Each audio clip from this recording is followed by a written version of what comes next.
श्रीचैतन्यमनोभीष्टं स्थापितं येन भूतले स्वयं रूपः कदा मह्यं ददाति स्वपदान्तिकम्। वन्देऽहं श्रीगुरो श्रीयुतपदकमलं श्रीगुरुन् वैष्णवांश्च श्रीरूपं साग्रजातं सहगणरघुनाथन्वितं तं सजीवम् साद्वैतं सावधूतं परिजनसहितं कृष्णचैतन्यदेवं श्रीराधाकृष्णपादान् सहगणललिता श्रीविशाखान्वितांश्च नमो विष्णुपादाय कृष्णप्रेष्ठाय भूतले श्रीमते भक्तिवेदान्त स्वामिनिति नामिने। नमस्ते सरस्वते देवे गौरवाणी प्रचारिणे निर्विशेषशून्यवादी पाश्चात्यदेशतारिणे वाञ्छाकल्पतरुभ्यश्च कृपासिन्धुभ्य एव च पतितानां पावनेभ्यो वैष्णवेभ्यो नमो नमः। हे कृष्ण करुणा सिन्धो दीनबन्धो जगत्पते गोपेश गोपिका कान्त राधाकान्त नमोऽस्तुते। तप्त काञ्चन गौराङ्गी राधे वृन्दावनेश्वरी वृषभानुसुते देवी प्रणमामि हरिप्रिये। जय श्री कृष्ण चैतन्य प्रभो नित्यानंद श्री अद्वैत गदाधर श्रीवासादि गौर भक्तवृंद। हरे कृष्णा कृष्णा कृष्णा हरे हरे हरे राम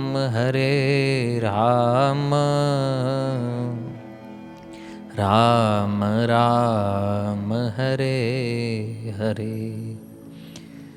ॐ नमो भगवते वासुदेवाय। ॐ नमो भगवते वासुदेवाय। ॐ नमो भगवते वासुदेवाय। हरे कृष्णा। स्वागतम उपस्थित सर्व वैष्णवजन श्रोतागण તેમજ ઉપસ્થિત મહાનુભાવો। હરિનામ સપ્તાહના અંતિમ સત્રમાં આપ સર્વનું સ્વાગત છે। આજે આપણે સપ્તાહના અંતિમ સત્રમાં છીએ અને આપણો શ્લોક જે છે આજનો, એ પણ શ્રીમદ ભાગવતમનો સૌથી અંતિમ શ્લોક છે. અને આપણે એ વસ્તુને સમજવી જોઈએ કે શાસ્ત્રોની અંદર જે અંતિમ વાતો લખવામાં આવી છે, અને થોડું શાસ્ત્રીય ભાષામાં યદિ કહેવામાં આવે તો પૂર્વ પક્ષ કરતાં ઉત્તર પક્ષ જે છે એ હંમેશા બળવાન હોય છે. એટલે કે પહેલાં જે કહેવામાં આવેલી વાતો છે એના કરતાં અંતમાં કહેવામાં આવેલી જે વાત છે એ સૌથી વધારે મહત્વપૂર્ણ હોય છે. અને એટલા માટે શ્રીમદ ભાગવતને સમાપન કરતા જે અંતિમ શ્લોકની વાત જે મહાપુરુષોની સભાની અંદર થઈ, જે સારરૂપ વાત નીકળી, એ આજના આપણા પ્રવચનનો વિષય છે. શ્રીમદ ભાગવતમના દ્વાદશ સ્કંદના અંતિમ અધ્યાયનો અંતિમ શ્લોક છે. નામ સંકીર્તનમ યસ્ય સર્વ પાપ પ્રણાશનમ પ્રણામો દુઃખ શમન સ્તમ નમામિ હરિમ પરમ. અર્થાત હું એ ભગવાન હરિને સાદર નમસ્કાર કરું છું જેના પવિત્ર નામનું સામૂહિક કીર્તન સમસ્ત પાપોને નષ્ટ કરે છે અને જેને નમસ્કાર કરવાથી બધા ભૌતિક કષ્ટોથી છુટકારો પ્રાપ્ત થાય છે. તો અહીંયા દ્વાદશ સ્કંદની પૂર્તિ કરતા આજે અંતિમ શ્લોક કહેવામાં આવ્યો છે કે નામ સંકીર્તનમ યસ્ય સર્વ પાપ પ્રણાશનમ. કલિકાલની અંદર યદિ કોઈ વ્યક્તિ ભગવાનના નામનો આશ્રય લે છે તો એ સર્વ પાપોથી મુક્ત થઈ જાય છે. 6 દિવસની અંદર આપણે અનેક કથાઓ સાંભળી, અનેક સિદ્ધાંતોનું શ્રવણ કર્યા, અને એ પ્રસંગ અને સિદ્ધાંતોમાં આ વાત પરિપૂર્ણ રીતે આપણે જાણી ચૂક્યા છીએ કે ભગવાનના નામનું કીર્તન જ કળિયુગનો એકમાત્ર આશ્રય છે. શાસ્ત્ર અને સાધુ ગુરુવર્ગ આની સરાહના કરે છે. સંસારમાં જે વાસ્તવિક ગુરુ છે, જે શાસ્ત્રોના જાણકાર છે, જે લોકો ભગવાનના ભક્ત છે, એને યદિ કોઈ વ્યક્તિ જઈને પ્રશ્ન કરે કે ગુરુદેવ, સંપૂર્ણ શાસ્ત્રોનો સાર મારે એક શબ્દમાં સમજવો હોય તો એ શું છે? તો સંપૂર્ણ વૈદિક શાસ્ત્રોનો સાર યદિ એક શબ્દમાં કહેવામાં આવે તો એ છે ભગવાનના નામનું કીર્તન.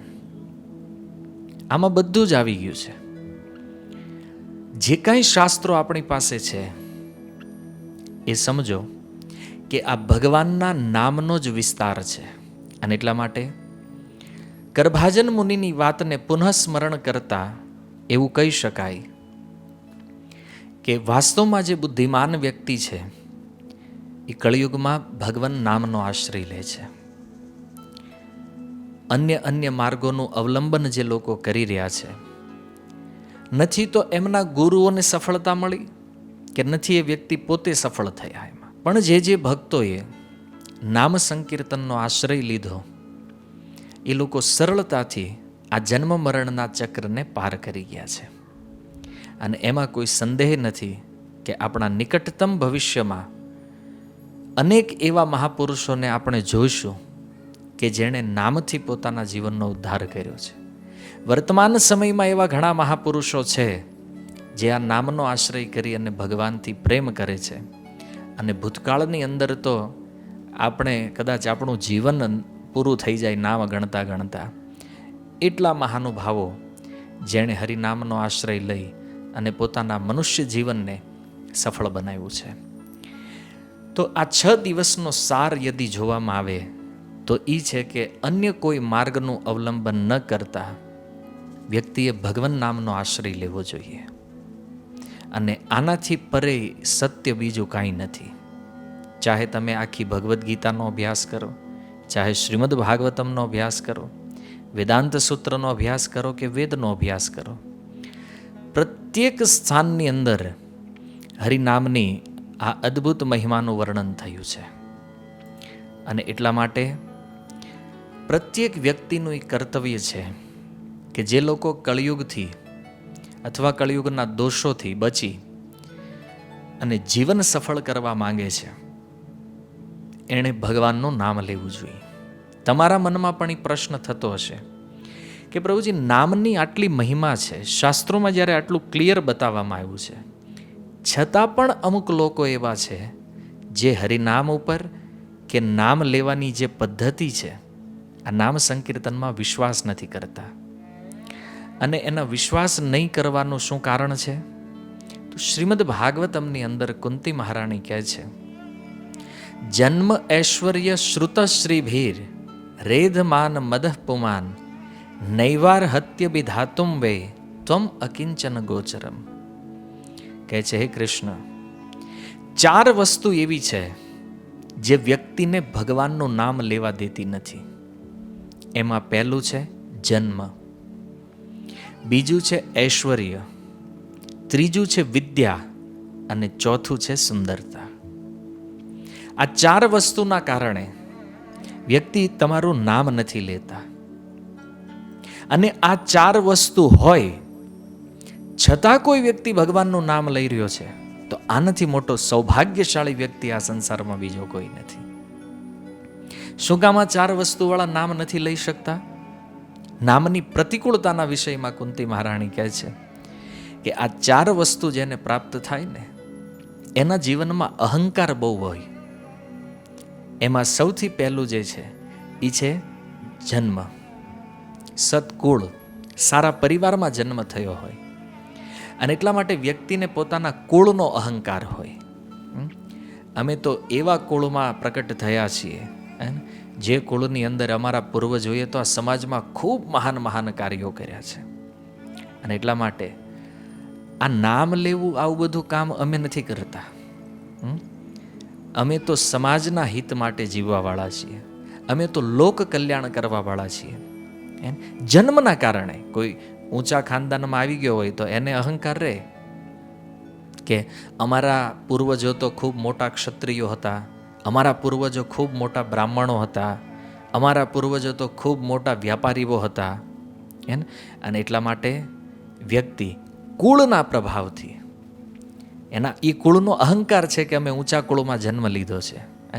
પણ જન્મ ગમે એવા ઊંચા કુળમાં લીધો હોય, પણ ભજન નહીં કરવામાં આવે તો ઉચ્ચ કુળમાં જન્મ લેવાનો કોઈ લાભ નથી.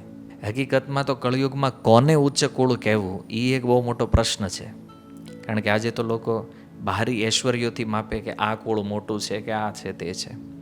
અને એવા મોટા મોટા કુળોમાં પણ નહીં કરવાના કામ થતા હોય છે.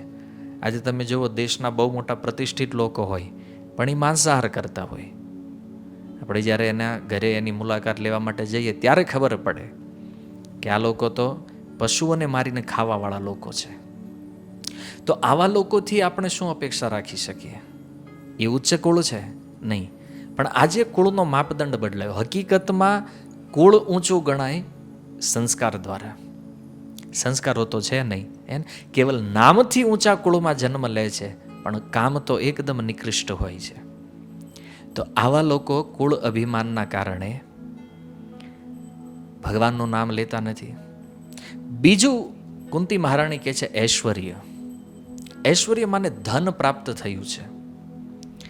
ખૂબ ધન હોય એટલે વ્યક્તિ એમ માને કે આ જે ધન મને પ્રાપ્ત થયું છે ને, આ ધન મેં મારી યોગ્યતા, મારી બુદ્ધિ, મારી આવડતથી પ્રાપ્ત કર્યું છે. અને એટલા માટે હું એટલો બુદ્ધિમાન માણસ છું કે મારે શું કરવું જોઈએ અને શું ન કરવું જોઈએ એ મને બહુ સારી રીતે ખબર છે. અને તમે જો, મોટા ભાગે જ્યારે ભક્તો કોઈ ધનવાન વ્યક્તિઓ પાસે જાય ત્યારે એ ધનવાન વ્યક્તિઓ હંમેશા એવું બતાવવાની ટ્રાય કરતા હોય કે તમે લોકો આ ભક્તિના માર્ગમાં આવ્યા છો, ભજન કરો છો, તમે વાસ્તવમાં મૂર્ખ લોકો છો. બુદ્ધિમાન અમે છીએ. જુઓ, અમારો જન્મ થયો ત્યારે અમારું પરિવાર કેટલું ગરીબ હતું, અને અમે અમારી બુદ્ધિનો ઉપયોગ કર્યો, એટલી મહેનત કરી, આજે અમે ક્યાં પહોંચી ગયા છીએ. કોણ સમજાવે છે આને કે તમે જે કાંઈ ભોગવી રહ્યા છો એ તમારા ભાગ્યનું પરિણામ છે? મહેનત તો સંસારમાં લાખો લોકો કરે છે, બધાને તો આ ફળ નથી મળ્યું જે તમને પ્રાપ્ત થયું છે. પણ પોતાના ઐશ્વર્ય, કેવલ ધનનું નહીં, અન્ય પણ જે કાંઈ ઐશ્વર્ય હોય, સમાજમાં બહુ મોટું નામ હોય, બહુ મોટા આગળ પડતા વ્યક્તિઓ હોય, એને સમાજના આગેવાનો ઠેકેદારો બનીને બેઠા હોય, પણ એને ખબર નથી કે પોતાનું કલ્યાણ શેમાં છે અને સમાજનું કલ્યાણ શેમાં છે.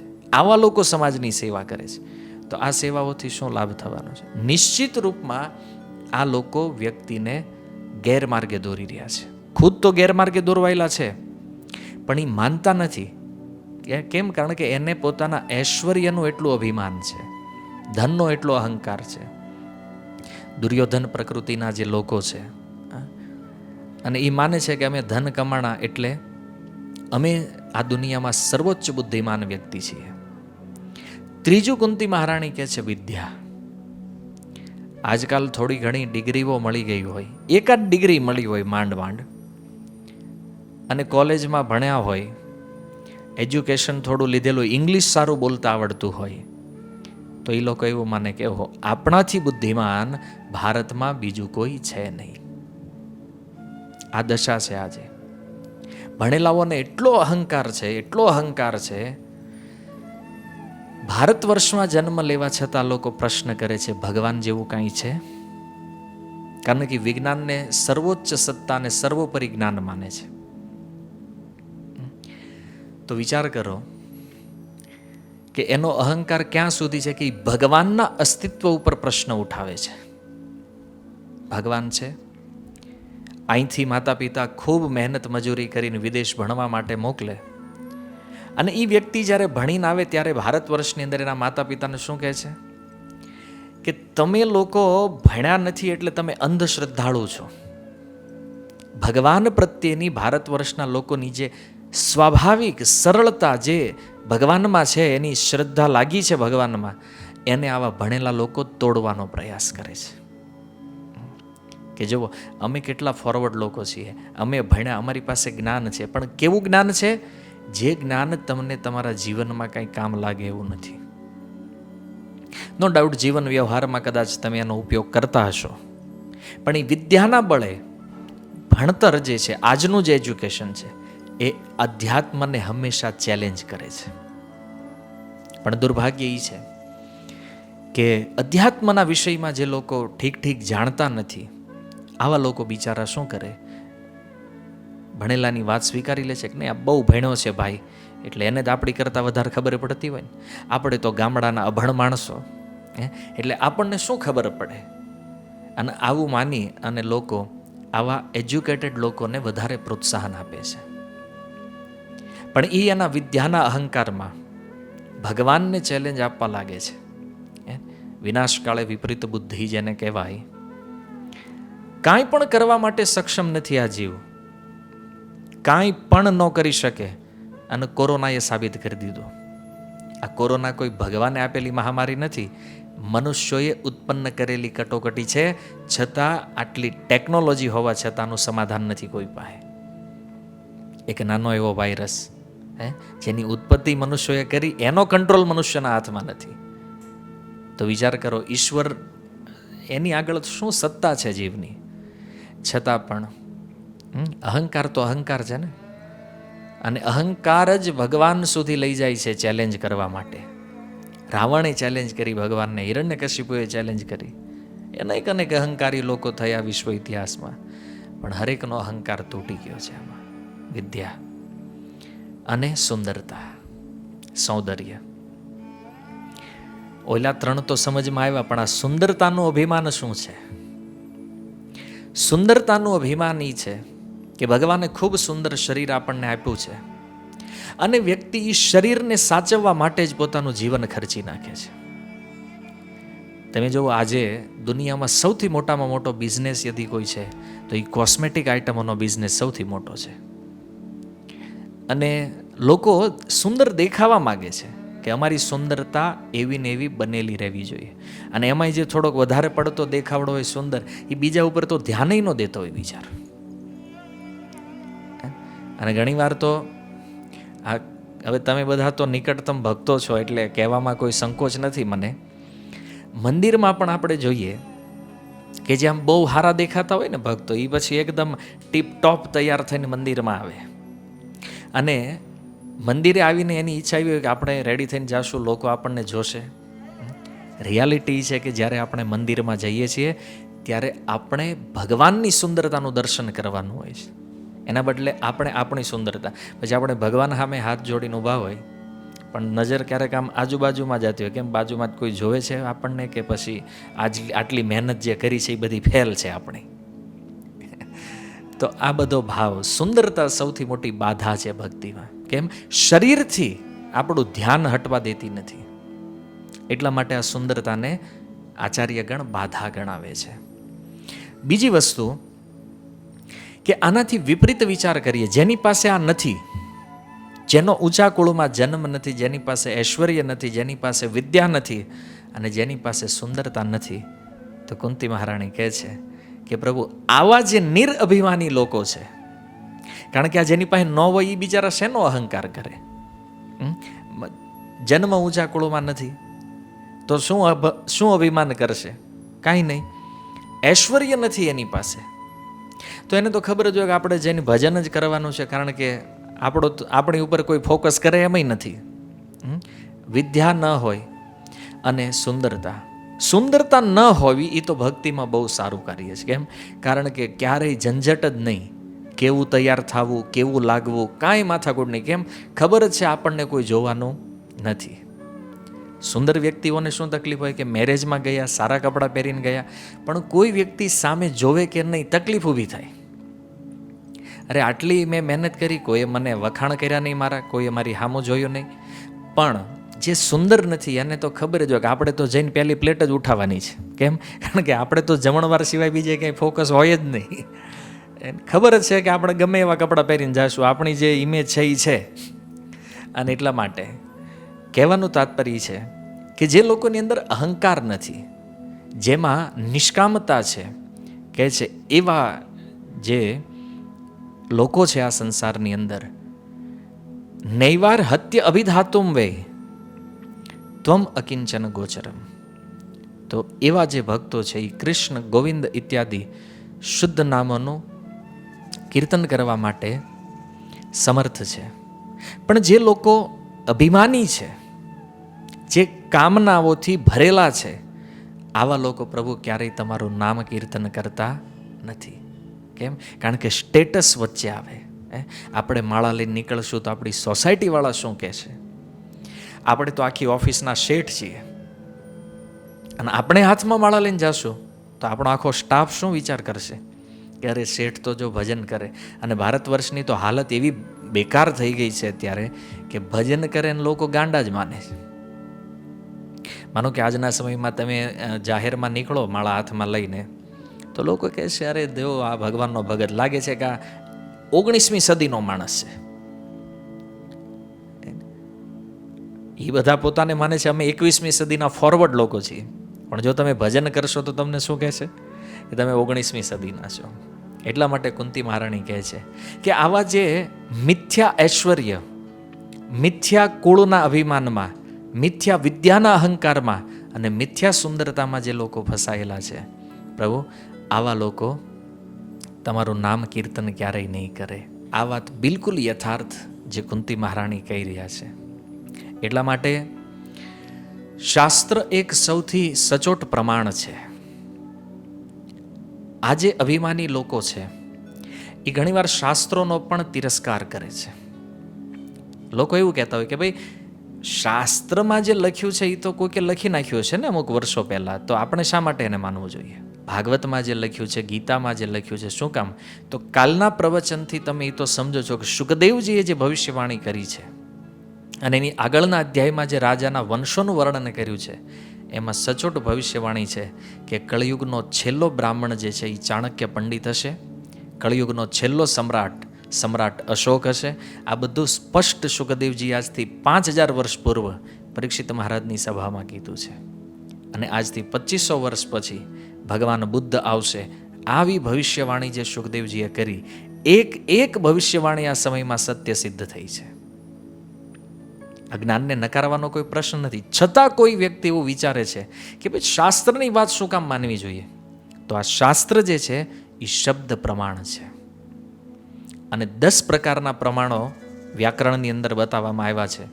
એમાંથી સૌથી શ્રેષ્ઠ પ્રમાણ જીવ ગોસ્વામી કહે છે શબ્દ પ્રમાણ છે.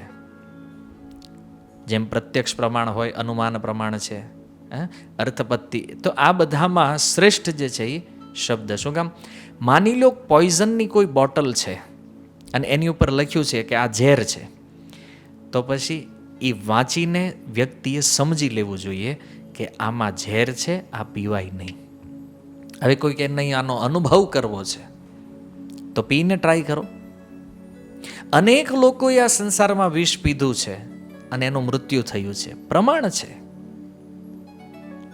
આત્મા નીકળી જાય, શરીરો અહીંયા પડ્યા રહે છે, પ્રમાણ છે. એવું નથી કે અનુભવ નથી થતા. મૃત્યુનો અનુભવ કોને નથી? જન્મનો અનુભવ કોને નથી? દિન પ્રતિદિન આપણી સામે જોઈએ છીએ, હજારો લોકો જન્મ લઈ રહ્યા છે, હજારો મરી રહ્યા છે. અનુભવ છે. 25,000 વોલ્ટનો જ્યાંથી કરંટ પસાર થતો હોય અને વાયર આગળ બોર્ડ માર્યું હોય, ડેન્જરની સાઇન લગાવીને 25,000 વોલ્ટ, પછી ત્યાં અડવા ન જવાય. એ લખાણને સત્ય માનવું પડે. ગવર્મેન્ટ બોર્ડ મારે છે રસ્તા ઉપર કે આ બાજુથી જાશો તો મુંબઈ આવશે, આ બાજુ જાશો તો અમદાવાદ આવશે. અને એ સાઇનને સ્વીકાર કરી અને હજારો લોકો પોતાનો માર્ગ પ્રશસ્ત કરે છે. એમ શાસ્ત્ર જે છે એ આ સંસારની અંદર રહેવાવાળા જીવો માટે પથ પ્રદર્શક જ્ઞાન છે, શબ્દ પ્રમાણ છે. અને આને સમજાવવા માટે પ્રભુપાદ કહે છે કે માની લો જ્યારે એક સ્ત્રી, એના પતિ ક્યાં છે ખ્યાલ નથી, એનો એક બાળક છે. હવે એ બાળક એના પિતાના વિષયમાં જાણવા માગે છે, મારા પિતા કોણ છે. તો એ બાળક માટે હરેક પુરુષોનો પ્રયોગ કરી એનું ડીએનએ ટેસ્ટ કરવું એ ઉચિત છે કે પછી એની માતાને જઈને પૂછી લે કે મારા પિતા કોણ છે? યદિ ડીએનએ ટેસ્ટ કરીને પ્રયોગ કરીને આને જો ચકાસવાનો પ્રયાસ કરે તો નો ડાઉટ એને ક્યારેય એના પિતા પ્રાપ્ત થશે નહીં અને ખર્ચો થશે, સમય બગડશે, અલગ. પણ જો માતાને જઈને ડાયરેક્ટ પૂછી લે પિતા કોણ છે, તો માતાથી જે જવાબ મળે છે એ સાચોય હશે અને પ્રમાણિત હશે. આવું મેં એકવાર ગીતા કોર્સમાં કીધું. તો એક વ્યક્તિએ પ્રશ્ન કર્યો કે માની લો માતા ખોટું બોલે તો? પ્રશ્ન તો પ્રશ્ન છે. તો એનો ઉત્તર મહાભારત આપે છે. મહાભારત કહે છે તર્કો અપ્રતિષ્ઠાહમ, તર્કની ક્યારેય પ્રતિષ્ઠા થઈ શકે નહીં. એ વાત સમજો. તર્કનો આ સંસારમાં કોઈ ઉત્તર નથી, કોઈની પાસે નથી. માતા પ્રમાણ છે, એની ઉપર વિશ્વાસ કરવો જ રહ્યો. એમાં સંસારની અંદર અધ્યાત્મના વિષયમાં કોઈને પણ કાંઈ જાણવું હોય એના માટે પહેલું અને છેલ્લું શાસ્ત્ર જ પ્રમાણ છે. બાકી તો આજીવન ભટક્યા કરે, સત્ય ઉપર સ્થિત નહીં થઈ શકે ક્યારેય. કેમ? કારણ કે આપણને સાધુ ગુરુ શાસ્ત્રને ફોલો કરવાની આપણા આચાર્યોએ અને ગુરુજનોએ શિક્ષા આપી છે. સાધુ, આ સંસારમાં જે ભગવાનના ભક્તો છે એને સાધુ કહેવામાં આવે છે. અને સાધુઓનું વચન એક પ્રમાણ છે. બીજું, સાધુથી ઉપર એનાથી વિશેષ પ્રમાણિત વચન હોય છે ગુરુનું. એટલે બીજો શબ્દ કહ્યું સાધુ ગુરુ. અને ગુરુથી પણ શ્રેષ્ઠ, યાની કે ગુરુની સત્તાને જે સ્થાપિત કરે છે એ શાસ્ત્ર છે. કારણ કે શાસ્ત્રમાં કીધું છે કે ગુરુ ભગવાનની સમાન પૂજનીય છે, એટલે આપણે ગુરુની આટલી વેલ્યુ કરીએ છીએ. એટલે ગુરુના મુખેથી નીકળેલું વચન પણ શાસ્ત્રની સંમત હોવું જોઈએ. શાસ્ત્રથી વિપરીત યદિ કોઈ ગુરુ આ સંસારમાં કાંઈ બોલે છે તો એ વાસ્તવમાં ગુરુ છે જ નહીં, એ તમને પાખંડ શીખવાડી રહ્યા છે. એટલા માટે અંતિમ પ્રમાણ આ જગતમાં યદિ કોઈ છે તો એ શાસ્ત્ર છે. અને આ વાતને ભારતના 5 મહાન આચાર્યો જે છે, શંકરાચાર્ય, રામાનુજાચાર્ય, મધ્વાચાર્ય, વિષ્ણુ સ્વામી અને નિંબાર્કાચાર્ય, 5 આચાર્યો આ વસ્તુને સ્વીકાર કરે છે. અને એટલા માટે ગીતા ભાગવત રામાયણના સારરૂપ જે વાતો લખાઈ છે એ જ જીવોના આત્મકલ્યાણ માટે સૌથી ઉચિત વાત છે. અને અહીંયા નામ સંકીર્તનની વસ્તુ છે કે જે આપણને સર્વસારના રૂપમાં ચૈતન્ય મહાપ્રભુ, શુકદેવ ગોસ્વામી, બ્રહ્માજી, શિવજી, જેને જેને પણ આપણે સમજીએ છીએ, જાણીએ છીએ, એવા મહાપુરુષોના વચનોને યદિ તમે જોવો તત્વથી તો એમાં એક જ સાર નીકળે છે, અને એ સાર છે હરિનામ સંકીર્તન. એટલા માટે જે લોકો કળિયુગમાં નામનો આશ્રય લે છે, વાસ્તવમાં એને સૌથી બુદ્ધિમાન કહેવામાં આવ્યા છે. ગર્ભાજન ઋષિનો પણ આ જ મત છે. અને ખૂબ સુંદર નામની જે મહિમા શાસ્ત્રોમાં આપી છે, આમ તો અનંત સમય સુધી કદાચ નામના વિષયમાં કહેવામાં આવે તો આની મહિમા પૂરી થાય એમ નથી. છતાં પણ એવા કોઈ પ્રસંગો કે એવી કોઈ ઘટના જે છે જેનાથી આપણને એ સમજમાં આવે કે અન્ય કર્મકાંડ જે વિષયો છે એના કરતાં ભગવાનનું નામ લેવાવાળા જે વ્યક્તિઓ છે એને શું ફળ પ્રાપ્ત થયું છે. તો રામચરિત માનસની અંદર ગોસ્વામી તુલસીદાસજી નામની વંદના કરતા કહે છે, મહામંત્ર જોઈ જપત મહેશો, કાશી મુક્તિ હેતુ ઉપદેશો. જે મહામંત્ર છે હરિનામ, તો આ મહામંત્રનો જપ, જેને ભાગવતમાં કહેવામાં આવ્યું છે વૈષ્ણવા નામ યથા શંભુ, જે વૈષ્ણવોમાં શિરમોર છે ભગવાન શિવ, એ મહામંત્રનો જપ કરે છે. અને કાશીની અંદર જે કોઈ વ્યક્તિનું મરણ થાય, જેનું મૃત્યુ થાય છે, એના કાનમાં રામ નામ બોલે છે. અને એટલા માટે કાશીને મુક્તિનું દ્વાર કહેવામાં આવ્યું છે. એક કહેવત ગુજરાતીમાં પ્રચલિત છે ને, કાશીનું મરણ અને સુરતનું જમણ. સુરતમાં જમવાની જે આઈટમ મળે એ દુનિયામાં ક્યાંય ન મળે. અને કાશીની અંદર મરવાનું જે ફળ પ્રાપ્ત થાય છે એ દુનિયામાં અન્ય ક્યાંય મરવાથી પ્રાપ્ત નહીં થાય. કેમ? કારણ કે હરેક મૃતકના કાને આવી અને રામ નામનું ઉચ્ચારણ શિવજી કરે છે, અને શિવજીના મુખેથી નીકળેલું એ રામ નામ એ મરનાર વ્યક્તિને મુક્તિ પ્રદાન કરે છે. અને એટલા માટે આજે તમે કાશીમાં જાઓ તો એ કાશીની આસપાસના 200-300 કિલોમીટરના એરિયામાં કોઈનું મૃત્યુ થાય, અથવા સંભાવના હોય કે નિકટતમ સમયમાં આ વ્યક્તિ શરીર છોડવાના છે, તો એને કાશીમાં લઈને આવે છે. પણ ઘણીવાર દુર્ભાગ્યશાળી હોય, 2-3 મહિના રહે અને પછી ઘરવાળાને એમ થાય કે હમણાં નહીં જાય, એટલે કાશીમાંથી પાછા જેવા બહાર કાઢે બહાર જઈને મરી જાય તરત. તો મૂળ વાત ગોસ્વામીજી લખે છે કે શિવજી પણ ભગવાનના નામનો જપ કરે છે. મહાદેવ સ્વયં પ્રતિક્ષણ રામ નામ જપે છે, કૃષ્ણ નામ જપ કરે છે. તો ભગવાન શિવથી તો મોટું આ જગતમાં કોઈ નથી. અને એટલા માટે શિવજીને યદિ આપણે પ્રમાણ માનતા હોય તો પછી જે શિવજી કહે છે એ કરવા જેવું છે ને. શિવજીને માતા પાર્વતી દ્વારા એક પ્રશ્ન પૂછવામાં આવ્યો છે રામાયણની અંદર. પાર્વતીજી કહે છે કે પ્રભુ, તમે જે અત્યાર સુધીમાં ધ્યાન સમાધિ હાથે જે કાંઈ કરો છો, તો એનો સાર શું છે, મારે એ જાણવું છે. એનો ઉત્તર આપતા શિવજી કહે છે, સચ હિ કહો ઉમા અનુભવ અપના. હે ઉમા પાર્વતી, હું તને મારો અનુભવ કહું અત્યાર સુધીનો, તો એ છે સત હરિ ભજન જગત સબ સપના. આ સંસારની અંદર ભગવાન હરિનું ભજન એકમાત્ર સત્ય વસ્તુ છે, બાકી બધું સ્વપ્ન સમાન છે. શિવજીનું વચન છે. અને આ રામ નામની મહિમા લખતા ગોસ્વામીજી કહે છે, જાન આદિ કવિ નામ પ્રતાપો, ભયવું શુદ્ધ કરી ઉલટા જાપો. અને વાલ્મીકીજીનો જે પ્રસંગ છે, પૂર્વના સમયમાં પ્રચેતાઓના પુત્ર તરીકે વાલ્મીકીજીનું પ્રાગટ્ય થયું, પણ જંગલના ભીલ લોકોના સંગના કારણે વાલ્મીકીજી પશુઓને મારવાના કામમાં લાગી ગયા. અને મારતા મારતા એમાં એની એવી મતિ થઈ કે પશુઓને અડધા મારતા અને અડધા જીવતા રહેવા દે.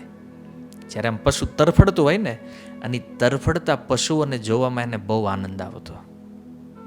એક સમયની વાત છે, નારદ મુનિનું સંજોગ વશાત ત્યાંથી નીકળવું, રસ્તામાં જોયું અનેક પશુઓ જે છે એ તડફડી રહ્યા છે, અને સાધુનું હૃદય છે, કરુણા હૃદયમાં જાગી. અને નારદ મુનિ વિચાર કરે કે આવું દુષ્કૃત્ય કૃત્ય કરવાવાળો વ્યક્તિ છે કોણ? આટલું મોટું પાપ. એકાદ પશુને માર્યો હોત તો એને નરકનો દંડ પ્રાપ્ત થાત, અને આટલા પશુઓની હત્યા કરી છે. આ તો અનંત અનંત સમય સુધી નરકની અંદર નિવાસ કરશે. નારદજીના હૃદયમાં કરુણા જાગી. એને થયું કે આવા વ્યક્તિઓનો ઉદ્ધાર કરવો જોઈએ. નારદ મુનિ એની પાસે આવ્યા અને કીધું, ભાઈ આ પશુઓને મારે શું કામ? તાકે ધંધો છે, આને મારું નહીં તો પરિવારને ખવડાવું શું? બિઝનેસ છે, ખાનદાની ધંધો છે. હવે ખાનદાની તો કાંઈ હતું નહીં, પણ કહી દીધું ભાઈ આ અમારો બિઝનેસ છે. નારદ મુનિ કહે છે, ભાઈ આ પશુઓને મારવાથી જે પાપ લાગે છે એનો તારે દંડ ભોગવવો પડશે. તને ખબર છે આ વાત? એ વ્યક્તિ કહે છે, મહારાજ હું શું કામ દંડ ભોગવું? હું આ જે કાંઈ કરી રહ્યો છું એ મારા પરિવારના પાલન માટે કરું છું, અને દંડ તો આખું પરિવાર ભોગવશે ને, હું એકલો શું કામ? આજે કળિયુગમાં ઘણા લોકો આ વહેમમાં જીવે છે. મૃત્યુ પછી અને વર્તમાન સમયમાં પણ પાપનો દંડ પ્રાપ્ત થાય છે. લોકો કે એ થાય ત્યારે જોયું જાય, અત્યારે ખુશીથી પાપ કરવા દો, બસ ત્યારની વાત ત્યારે. મૂઢ લોકોના ઉત્તર તો આ જ હશે. તો નારદજીને બહુ લાંબી ચર્ચા ન કરી, કારણ કે હવે પ્રારંભિક અવસ્થામાં શું કહે વ્યક્તિ. નારદજીએ કીધું, તારું પરિવાર દંડ નહીં ભોગવે, તારે જ ભોગવવો પડશે. કોઈ ભાગ નહીં લે. અરે શું કામ ભાગ નહીં લે? એના માટે આ બધું કર્યું છે. નારદજી કે કામ કરી, પૂછતો આ ઘરે જઈને. તો કે અચ્છા સાધુ છો, ગમે એમ તો બ્રાહ્મણ ને બુદ્ધિશાળી છો, ભાગવાની ટ્રાય કરો છો અહીંથી. એક કામ કરો, અહીં બાંધી દો. ઝાડના વેલા લાવી નારદજીને બાંધ્યા વૃક્ષ સાથે, અને ઘરે ગયો પૂછવા માટે. ઘરે જઈને સૌથી પહેલા એના જે માતા પિતા હતા એને પૂછ્યું, તમે આમાંથી કાંઈ પાર્ટનરશિપ થોડીક લેશો ખરી? માતા પિતા કે અમે શું કામ લઈ, તારી જવાબદારી છે અમારું પાલન કરવું. એ ખૂબ આઘાત લાગ્યો કે જે માતા પિતાને માનતો હતો કે આ મારા છે, એ તો આમાં કાંઈ ભાગીદારી લેવા નથી. એને થયું પત્નીને પૂછ્યું, કારણ કે એ તો જીવન સંગીની છે. પત્ની પાસે જઈને કીધું કે તમારી કાંઈ પાર્ટનરશિપ? પત્ની કે તમે વિવાહ કર્યા છે, પાલન કરવું તમારો ધર્મ છે, હું શું કામ ભાગીદારી લઉં? ધરતી નીકળી ગઈ પગ નીચેથી. એને થયું આ ધાર્યું નહોતું આવી નીકળશે આ. એને થોડી વારમાં એના બાળકો આવ્યા, એને પૂછ્યું, એણે ના પાડી. બસ આટલો જ પ્રસંગ આવી નારદજીના ચરણોમાં પડી ગયો. મહારાજ આને હું માનતો તો આ મારા છે, આ તો એકેય પાર્ટનરશિપ લેવા તૈયાર નથી. અને આવું જ કંઈક આપણે થાય છે. રોજ સવારમાં નીકળી જઈએ છીએ ઓફિસ, રોજ સાંજે પાછા આવીએ. પરિવારના પાલન માટે જે કાંઈ પાપ પુણ્ય કરીએ છીએ, કોઈ દિવસ આપણે આ પ્રશ્ન આપણા પરિવારને પૂછ્યો કે હું તમારું પાલન કરવા માટે જે કાંઈ કરું છું ને આમાં કાંઈ પ્લસ માઇનસ કરતો હશ, અને આનો જે દંડ આવશે એ તમે કોઈ પાર્ટનરશિપ લેશો? ક્યારેય પ્રશ્ન નથી કરતા. અને આપણી દશા એવી છે. પણ અહીંયા એ વ્યક્તિના મનમાં એક સંકલ્પ થયો, નારદજીના ચરણમાં આવીને. પણ નારદજી કે પહેલાં છૂટો તો કર. તો એને થયું આ ગુરુદેવને બાંધી દીધા જાડા રે. નારદ મુનિને છૂટા કીધું કે આમાંથી મારો ઉદ્ધાર કરો, કારણ કે વાલ્મીકી મૂળમાં તો બ્રાહ્મણ પ્રચેતાના પુત્ર છે ને. એને સ્મરણ થઈ ગયું કે આ પાપથી તો આટલો મોટો દંડ ભોગવવો પડશે. નારદજીએ એને જોયું કે આનામાં કંઈક થોડીક જિજ્ઞાસા જાગે, તો ત્યારે આ વ્યક્તિ પ્રશ્ન કરે છે કે મહારાજ આ પાપથી મુક્ત થવા માટે કાંઈક, કારણ કે મેં કેટલા પાપ કર્યા છે ને આને ગણી એકાય એમ નથી કેટલું પાપ થયું છે, અને એટલા માટે કાંઈક એવી કૃપા કરો કે જેના કારણે હું આમાંથી મુક્ત થઈ શકું. નારદજીએ કીધું રામ નામ લેવાનું શરૂ કર. કંઈક આચાર્યગણ લખે છે પાપ એટલું હતું ને રામ ન બોલી ગયો. નારદજી કે કાંઈ નહીં, જે તને શું આવડે? તો કે મારવાનો અભ્યાસ છે, મરા બોલતા ફાવે છે, રામ નહીં મરા. મરેલા જોયા છે, મરા બરાબર આરું ઈ ચાલુ કર. કેમ? કારણ કે નામની મહિમા કહેતા આચાર્યગણ લખે છે કે બીજને જમીનમાં તમે સીધું નાખો, આડું નાખો ત્રાસું, એનું અંકુરણ સીધું થાય. એમ નામ તમે સીધું જપો કે ઉલટું જપો, એને એ તો તમારી ભાવના ઉપર આધારિત છે. તમે કેવી રીતે, તમે ઊંધું નામ જપો ને તોય ભગવાન સમજે છે કે આ સીધું બોલે છે. ઉલટું ચાલુ કરી દીધું. ઘણા લોકો પ્રશ્ન કરે છે, પ્રભુ હરે કૃષ્ણ મહામંત્રમાં પહેલાં તો હરે રામથી ચાલુ થાય, કોણે સમજાવ્યું છે તમને? તમે ક્યારેય પોતે શાસ્ત્ર કે વેદ ખોલીને જોયું છે? મંત્ર હરે કૃષ્ણથી શરૂ થાય કે હરે રામથી શરૂ થાય છે? અને લોકોનો તર્ક શું છે કે રામ પહેલા આવ્યા ત્રેતાયુગમાં, એટલે રામનું નામ પહેલા હોવું જોઈએ, અને કૃષ્ણ પછી આવ્યા એટલે એનું નામ પાછળ રહેવું જોઈએ. અરે ભાઈ, હરેક જગ્યાએ આપણી જ બુદ્ધિ કાર્ય કરશે.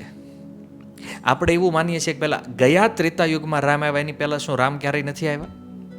હરેક ત્રેતાયુગની અંદર ભગવાન રામનું પ્રાગટ્ય થાય છે, જેમ હરેક દ્વાપરમાં કૃષ્ણ આવે છે. તો હવે ગણવા માંડો કોણ પહેલા છે ને કોણ પછી છે. રામકૃષ્ણ તત્વ તો એક છે ને.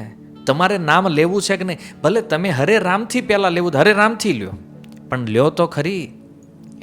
પ્રશ્ન એવા લોકો કરે છે જેને જીવનમાં કોઈ દી નામ લેવું નથી, અને જે લે છે એને લેવા દેવું નથી. વેદ કહે છે, યજુર્વેદ, કલિસંતરણ ઉપનિષદ અને અનંત સંહિતા, અન્ય કેટલા પણ શાસ્ત્રોના પ્રમાણ છે ઉપનિષદોના, કે જેમાં મંત્ર હરે કૃષ્ણથી જ આરંભ થયો છે. આ કળિયુગમાં કંઈક એવા પ્રેસ છે જેણે પોતાના અલગ અલગ શાસ્ત્રો છાપ્યા છે, એમણે આ મંત્રને ઉલટાવી નાખ્યો છે. પણ નામની તો શક્તિ એવી છે કે ચાહે તમે ઉલટું બોલો કે સીધું બોલો, પ્રભાવીનો જ રહે. હવે ઇલેક્ટ્રિસિટીનો કોઈ વાયર નીકળે છે, હવે એને તમે હાથથી પકડો, શરીરમાં ગમે ને અડાડો, કરંટ તો લાગવાનો છે ને. એમ નામ નામ છે.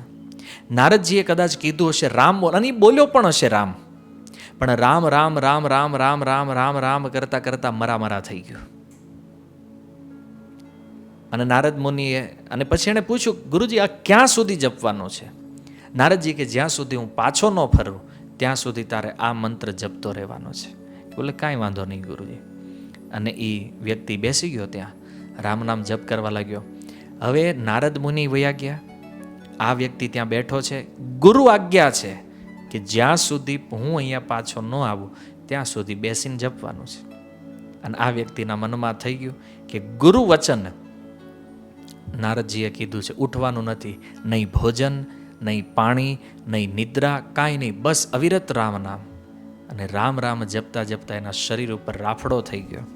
રાફડાને સંસ્કૃતમાં વલ્મીક કહેવામાં આવે છે. અને ખૂબ વર્ષો વ્યતીત થયા. નારદ મુનિ ફરતા ફરતા એમના મિત્ર પર્વત મુનિ સાથે ત્યાંથી નીકળે, અને એણે રામ નામની ધ્વનિ સાંભળી. પર્વત મુનિએ પૂછ્યું, આ કોણ હરિનામ જપી રહ્યું છે? ત્યારે એણે કીધું કે હા, નારદજીને યાદ આવ્યું કે એક શિષ્યને આપણે અહીંયા મૂક્યો છે. નારદજીએ એને એ રાફડામાંથી પ્રકટ કર્યા. અને ત્યારે ઘટના શું હતી?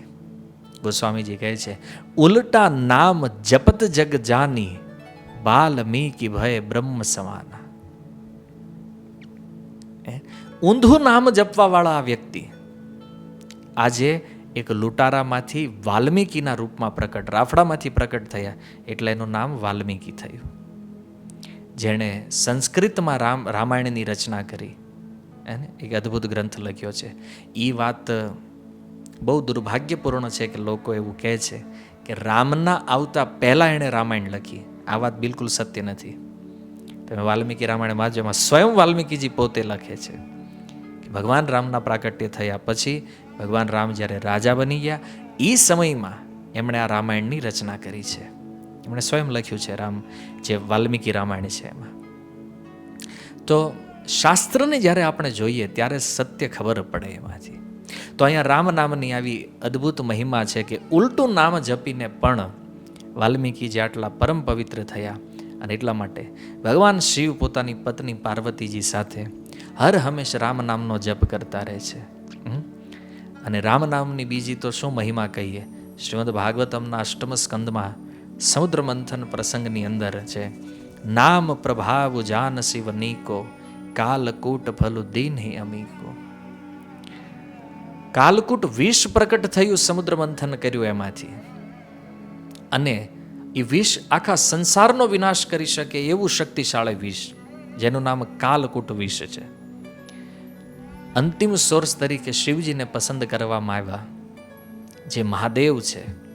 અને એને જઈને કહેવામાં આવ્યું કે મહાદેવ, આ સંસારની રક્ષા માટે તમે આ વિષ પી લ્યો. શિવજીએ જોયું કે હવે વિશ્વનું પ્રાગટ્ય મેં કર્યું છે, મારાથી આ જગત પ્રગટ થયું છે, અને જો આ વિષ હું અંદર ઉતારીશ તોય સંપૂર્ણ સંસાર વિનાશ થઈ જશે, અને જો બહાર કાઢીશ તોય વિનાશ છે. અને એટલા માટે શિવજીએ નક્કી કર્યું આને ગળામાં અટકાવી દેવું. અને શિવજીએ વિષ પીધું અને ગળામાં રાખ્યું. કાલકૂટનો પ્રભાવ જોવો તમે, શિવજીનો કંઠ તે નીલો થઈ ગયો અને શિવજીનું એક નામ નીલકંઠ થયું. પણ એ વિષ ગળામાં રાખ્યું, પણ શિવજી ઉપર એની બીજી કોઈ અસર ન થઈ વિષની. કારણ કે એ કંઠમાંથી નિત્ય નિરંતર રામ નામ, કૃષ્ણ નામ નીકળતું રહે છે. અને હરિનામનો પ્રભાવ જો શિવજીના કંઠ ઉપર એનો પ્રભાવ થયો, પણ એ હરિનામના કારણે શિવજીનું કાંઈ બગાડી ન શક્યું વિષ. અને આ રીતે એ વિષ જે છે એ શિવજી માટે અમૃત સમાન થઈ ગયું. તો આવો અદ્ભુત પ્રભાવ હરિનામનો છે, ચાહે ભગવાન શિવના પ્રસંગમાં જુઓ કે વાલ્મીકીજીના પ્રસંગમાં. વાલ્મીકીજીના જીવનમાં તમે જુઓ કેટલા પશુઓની હત્યાનું પાપ હતું, પણ રામ નામ જપ એને એ સર્વ પાપથી એમને મુક્ત કરી દીધા. અજામિલનો પ્રસંગ ભાગવતમાં જુઓ, અજામિલના જીવનમાં કેટલા પાપ હતા, પણ એ બધા પાપથી નષ્ટ. અને એ જ આજના અંતિમ શ્લોકના અંતર્ગત જે શ્લોક કહેવામાં આવ્યો છે, નામ સંકીર્તનમ યસ્ય સર્વ પાપ પ્રણાશનમ. આ જગતમાં એવું એકય પાપ નથી જે હરિનામથી નષ્ટ ન થતું હોય. અને એટલા માટે નામ રૂપ ગતિ અકથ કહાની, સમુજત સુખદ ન પરતિ બખાની. નામ એની કથા જે છે, ગોસ્વામીજી કહે છે અકથ કહાની, આને કઈ એકાય એમ નથી. ગમે એટલું કહેતા રહેશું છતાં આને ઠીક સમજી નહીં શકીએ. એટલા માટે સૌથી સારી વાત એ છે સમુજત સુખદન પરતિ બખાની. આના માટે એક જ વસ્તુ છે કે એ સમજવામાં સુખદાયક છે. હરિનામના વિષયમાં સાંભળીએ તો એ આનંદ આપે છે, પણ હરિનામનું ઠીક વર્ણન આ જગતમાં કોઈ કરી શકે એમ નથી કે નામનો પ્રભાવ શું છે. કોઈ એવું ન કહીએ કે મેં જે કીધું એ પ્રભાવ થઈ ગયો, બસ આનાથી વિશેષ હવે કાંઈ નહીં હોય. ત્યાં સુધી આચાર્યોનું કહેવું છે, સ્વયં ભગવાન પણ ભગવાનના નામની મહિમા કહેવા બેસે ને તો ભગવાનને આને પૂર્ણ રીતે કહીએ કેમ નથી. જીવની તો વાત જવા દો, એવું આ દુર્લભ તત્વ છે.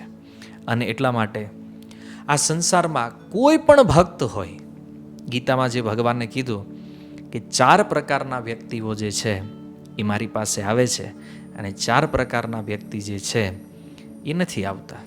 તો 4 આવવાવાળા કયા છે? તો એ છે આર્ત, અર્થાર્થી, જ્ઞાની અને જિજ્ઞાસુ. આર્તનો અર્થ છે જેના જીવનમાં સંકટ છે, દુઃખ છે, અને એ દુઃખથી પ્રેરિત થઈ અને જે લોકો ભગવાનનું ભજન કરે છે દુઃખથી મુક્ત થવા માટે, એને આર્ત ભક્ત કહેવામાં આવે છે. અને આનું ઉદાહરણ ભાગવતની અંદર ગજેન્દ્ર છે. ગજેન્દ્રના જીવનમાં દુઃખ આવ્યું, ગ્રાહે એનો પગ પકડી લીધો, અને મુક્ત થવા માટે એ ગજેન્દ્રએ જ્યારે ભગવાનનું સ્મરણ કર્યું, ભગવાનને બોલાવ્યા દુઃખી હૃદયથી, ભગવાન ગરુડ ઉપર સવાર થઈ ગજેન્દ્રની રક્ષા માટે પ્રગટ થયા. બીજું છે અર્થાર્થી. અર્થાર્થી માને જેને ધનની લાલચ છે, પૈસા ખૂબ જોઈએ, ભજન કરવું છે પણ ધન પણ જોઈએ છે, એને અર્થાર્થી ભક્ત કહેવામાં આવે છે. જેનું ઉદાહરણ છે ધ્રુવ મહારાજ. સૌતેલી માતાના વચન સાંભળી અને ધ્રુવ મહારાજ વનમાં વયા ગયા. વનની અંદર ગયા ત્યાં સુધી એના મનમાં એક જ વિચાર હતો કે મારા પિતા ઉતાનપાદ, એના પિતા મનુ મહારાજ, એના પિતા બ્રહ્માજી, એનાથી પણ શ્રેષ્ઠ રાજ્ય પ્રાપ્ત કરવું છે. એક અર્થની કામના હતી, અને એ કામના સાથે એમણે ભગવાનનું ભજન કર્યું, સતયુગમાં હરિનામ કર્યું છે એમણે. ઓમ નમો ભગવતે વાસુદેવાયના રૂપમાં આ મંત્રનો જપ કર્યો, જે મંત્ર નારદ મુનિ દ્વારા એમને બતાવવામાં આવ્યો હતો. તો ભગવાનના આ નામ જપના કારણે ધ્રુવ મહારાજ 6 મહિનાની અંદર ભગવાનનું દર્શન પ્રાપ્ત કરે છે. અને 6 મહિનાની અંદર જ્યારે એને દર્શન પ્રાપ્ત થયું અને ભગવાને કીધું ધ્રુવ તું કંઈક વરદાન માગી લે, મારે તને આપવાની ઈચ્છા છે. ત્યારે ધ્રુવ મહારાજ કહે છે પ્રભુ કે હું કાચ શોધવા નીકળ્યો હતો, અને મને મણી મળી ગયો. હવે વિચારો, જેને મણી પ્રાપ્ત થઈ જાય પછી કાચની કિંમત કરે? એ કાચમાં શું કામ મન લગાવશે? એમ પ્રભુ આવ્યો તો રાજ્ય પ્રાપ્તિ કરવા માટે, પણ તમે મને મળી ગયા છો અને તમારું દર્શન થયું. હવે આ સંસારમાં બીજી કોઈ કામના નથી. ભગવાન કે તારે ભલે ન હોય તોય દેવું છે. 36,000 વર્ષ સુધી ઉતાનપાદના સિંહાસન ઉપર રાજ્ય કરીશ અને ત્યાર પછી હું તને એક સેપરેટ લોક આપું છું, ધ્રુવલોક. ભગવાને એક અલગથી લોક બનાવ્યો ધ્રુવજી માટે. હાલાકી લોક હતો જ પહેલેથી, ખાલી પડ્યો હતો, ધ્રુવ મહારાજને આપી દીધો. કીધું કે વૈકુંઠની સમાન ઐશ્વર્ય છે આમાં, અને આવો લોક પ્રદાન કર્યો ભગવાને. અવિચળ રાજ્ય આપ્યું ધ્રુવને અર્થાર્થી. ત્રીજો છે જિજ્ઞાસુ. જિજ્ઞાસુ એ છે કે ભગવાનને ઓળખવાની ઈચ્છાથી જે લોકો ભજન કરે છે. ભગવાન કેવા છે, એના શું લક્ષણો છે, એ જે જિજ્ઞાસા મનમાં થતી રહે છે, અને એ જિજ્ઞાસાઓને લઈને જે લોકો ભજન કરે છે એને જિજ્ઞાસુ કહેવામાં આવે છે. નૈમિષારણ્યના જે 88,000 ઋષિમુનિઓ છે એ આનું પ્રમાણ છે. અને એટલા માટે એ સૂતજીના મુખેથી નિત્ય પ્રતિ ભગવાનની કથાઓનું શ્રવણ કરતા રહે છે. ચોથા છે જ્ઞાની. જ્ઞાની એટલે જે લોકો ભગવાનને તત્વથી જાણવા માગે છે, તત્વથી ઓળખી અને જે પ્રેમ કરે છે ભગવાનને, તો એ ભક્તોને જ્ઞાની કહેવામાં આવે છે. જેમાં સનકાદિકો, સુખદેવ ગોસ્વામી જ્ઞાની ભક્તોના આ બધા ઉદાહરણો શાસ્ત્રમાં પ્રચલિત છે. તો ભક્ત આર્ત અર્થાર્થી જ્ઞાની કે જિજ્ઞાસુ, કોઈ પણ કેટેગરીનો ભક્ત હોય, એને પોતાના ઈચ્છિત ગંતવ્ય સુધી જવા માટે ભગવાનના નામનો જ આશ્રય લેવો પડે છે. ચારેય વ્યક્તિ ભગવાન નામથી સુખી થાય છે. અને એટલા માટે ગોસ્વામીજીએ કીધું, ચહુ ચતુર કહુ નામ આધારા, જ્ઞાની પ્રભુ હિ વિશેષ પિયારા. કે ચારેય ભક્ત જે છે એનો આધાર તો રામ નામ છે, પણ એમાં પણ જે જ્ઞાની ભક્ત છે એ ભગવાનને વિશેષ પ્રિય હોય છે. અને કળિયુગની અંદર વિશેષ રૂપમાં નામનો આવો અદ્ભુત પ્રભાવ બતાવ્યો છે. કેમ? એક વાત ગોસ્વામીજીએ બહુ સુંદર લખી છે. રામ એક તાપસતીય તારી, નામ કોટી ખલ કુમતી સુધારી. ભગવાન રામ આવ્યા, અને આપણે જાણીએ છીએ કે વિશ્વામિત્રજી જ્યારે એને જનકપુર લઈને જઈ રહ્યા હતા, અને વચ્ચે આશ્રમ આવ્યો ગૌતમ ઋષિનો.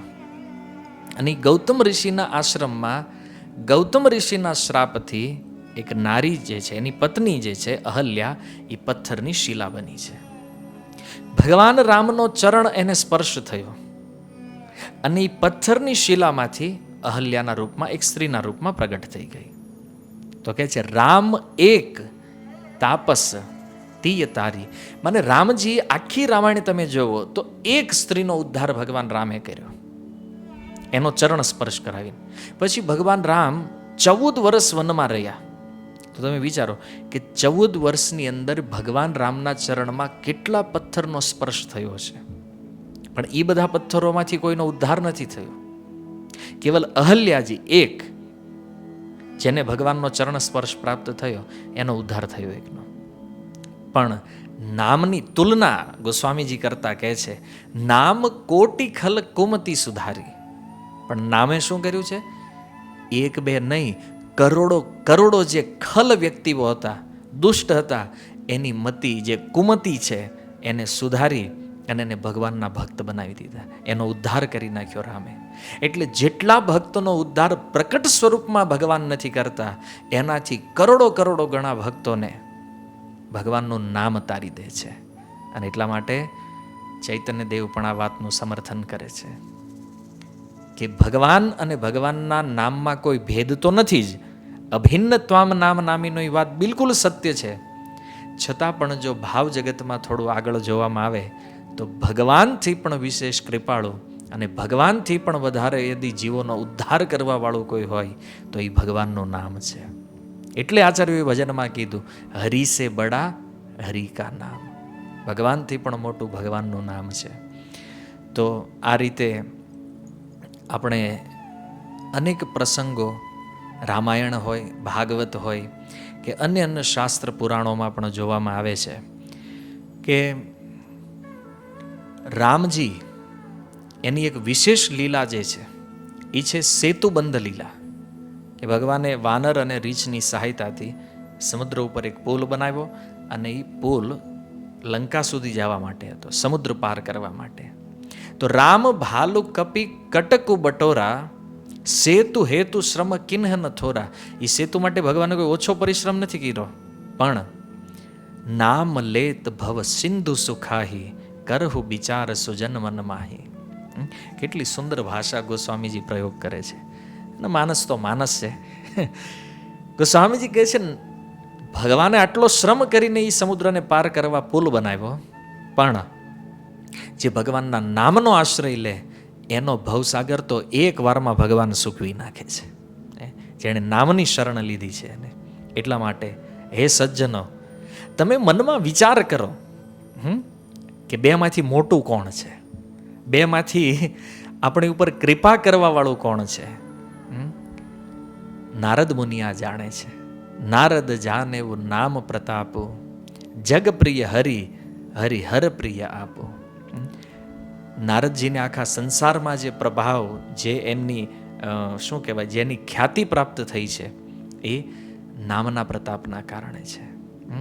ભગવાન હરિ આ સંસારમાં સર્વ જીવોના પ્રિય છે, એમ નારદ મુનિ પણ ભગવાન રામ, ભગવાન શિવ બંનેના પ્રિય છે. નામ જપ કરવાથી પ્રહલાદ ભક્ત શિરોમણી બન્યા. નામ જપ કરવાથી ધ્રુવ મહારાજ પરમપદની પ્રાપ્તિ કરી ગયા. અને નામ જપવાળા ભક્તોએ એ નામના પ્રભાવથી જ ભગવાનને પોતાના વશમાં કરી રાખ્યા છે. ભક્તગણ કહે છે ભગત કે વશ મેં હૈ ભગવાન.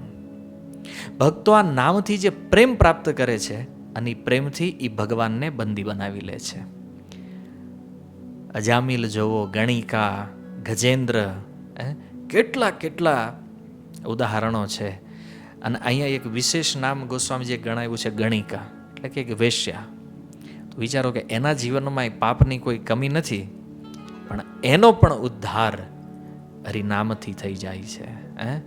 નામની મોટાઈ ક્યાં સુધી કહું, ગોસ્વામીજી કહે છે કહો કહા લગી નામ બડાઈ, રામ ન સકહી નામ ગુણ ગાઈ. મેં તો પહેલા ખાલી વાત કરી હતી, ગોસ્વામીજી અહીંયા પ્રમાણે આપી દીધું. ક્યાં સુધી નામની બડાઈ કહું, ખુદ ભગવાન પણ એના નામની પૂર્ણ મહિમા નહીં કહી શકે. તો આ ગોસ્વામી તુલસીદાસજીનું વચન છે. અને એ નામ ચૈતન્ય દેવે અહીંયા પ્રગટ થઈ અને કેટલું સરળ બનાવ્યું. સત્રાર પિતા નિયમિત સ્મરણે ન કાલ. આના માટે કોઈ સ્મરણનો નિયમ નહીં, કોઈ સમયની નિશ્ચિતતા નહીં. બસ કેવલ જપો, આનાથી વિશેષ કાંઈ નહીં. કેમ? બાકીનું કામ નામ આપને આપ કરી લેશે. આપણું કામ છે કેવલ જીહવાથી ઉચ્ચારણ કરવું. અને એ વાત ભાગવતના 6ઠ સ્કંદમાં જે સુખદેવજીએ કીધું, જે શ્લોકો આપણે પહેલા સાંભળી ચૂક્યા છીએ, કે પડતા આખડતા ગમે એ રીતે ભગવાનનું નામ, એને ગોસ્વામીજી શું કહે છે, ભાય કુભાય અનખ આલસહુ, નામ જપત મંગલ દિશી દસહુ. સારા ભાવથી જપો, કુભાવથી જપો, ક્રોધથી જપો, આળસથી, કોઈ પણ રીતે નામ જપો, એનું મંગળ જ મંગળ થાય. નામ જપ કરવાવાળાનું અમંગળ ક્યારેય થતું નથી. અને એટલા માટે આ સંસારમાં બુદ્ધિમાન વ્યક્તિઓનું આ કર્તવ્ય છે કે આપણે આવા નામનો આશ્રય લેવો જોઈએ. અને સામાન્ય લોકો માટે તો ઠીક છે કે ગોસ્વામીજી આ બધી વાતો કરી કે ગમે એ રીતે નામ તમે લ્યો, નામ એનું ફળ આપે છે. એ વસ્તુ શક્તિનો પ્રભાવ છે, એમાં કોઈ અસત્ય નથી. નામાભાસથી અજામિલનો ઉદ્ધાર ભાગવતનો પરમ પ્રસિદ્ધ પ્રમાણ છે. અને એ નામ જેમ જેમ વ્યક્તિ જપતા જાય એમ ધીરે ધીરે ધીરે ધીરે એનામાં એ પ્રેમ ઉત્પન્ન થતો જાય છે. એ પ્રેમની અવસ્થા ધીરે ધીરે પ્રાપ્ત કરતો જાય છે. જો અપરાધ નહીં કરે તો, એક જ કન્ડિશન નામમાં છે, નિરપરાધ નામ. અપરાધ વગર યદિ આપણે નામ જપ કરશું તો નિશ્ચિત રૂપમાં આપણે આ નામના જે તત્વને અહીંયા સાંભળી રહ્યા છીએ ને એનો અનુભવ કરવા લાગશું. કેમ? ઉપદેશામૃતના 7 નંબર શ્લોકની અંદર રૂપ ગોસ્વામી કહે છે સ્યાત કૃષ્ણ નામ ચરિતાદિ સીતાપ્ય વિદ્યા પિતોપતપ્ત રસનસ્ય ન રોચિકાનો કિન્વાદરાનો દિનમ ખલુ સૈવ જુષ્ટા સ્વાદ્વી ક્રમાદ ભવતી તદ્ગદમૂલહંત્રી. રૂપ ગોસ્વામી અહીંયા એ સમજાવી રહ્યા છે કે શરૂઆતની અંદર જે નામ લેવા વાળો વ્યક્તિ છે એ કમળાના રોગી સમાન છે. કે કમળાવ જેને થયો હોય એને તમે શેરડી આપો અને શેરડી એને આપીને કહો કે આ તમે ચૂસો, તો એને શેરડી કડવી લાગે છે. કેમ? કારણ કે એને કમળો થયો છે એટલા માટે. હવે એ વ્યક્તિને કમળાથી મુક્ત થવું હોય તો એણે શું કરવું પડે? તો એણે એ જ શેરડીને ચાવતા રહેવું પડશે. અને જ્યારે એ કડવી લાગતી શેરડી અને મધુર લાગવા માંડે ત્યારે એ સમજવામાં આવે કે આનો કમળો હવે દૂર થઈ ગયો છે. એમ ભગવાનનું નામ, ભગવાનની કથા, ભગવાનના ભક્તો શરૂઆતની અંદર કડવા લાગે, ઝેર જેવા. કોઈ ભક્ત જ્યારે પ્રીચિંગ કરવા આવે શરૂ થાય, ક્યાં આવ્યો આ? અત્યારે આપણે કેટલું કામ છે ને આણે શરૂ કરી દીધું બસ.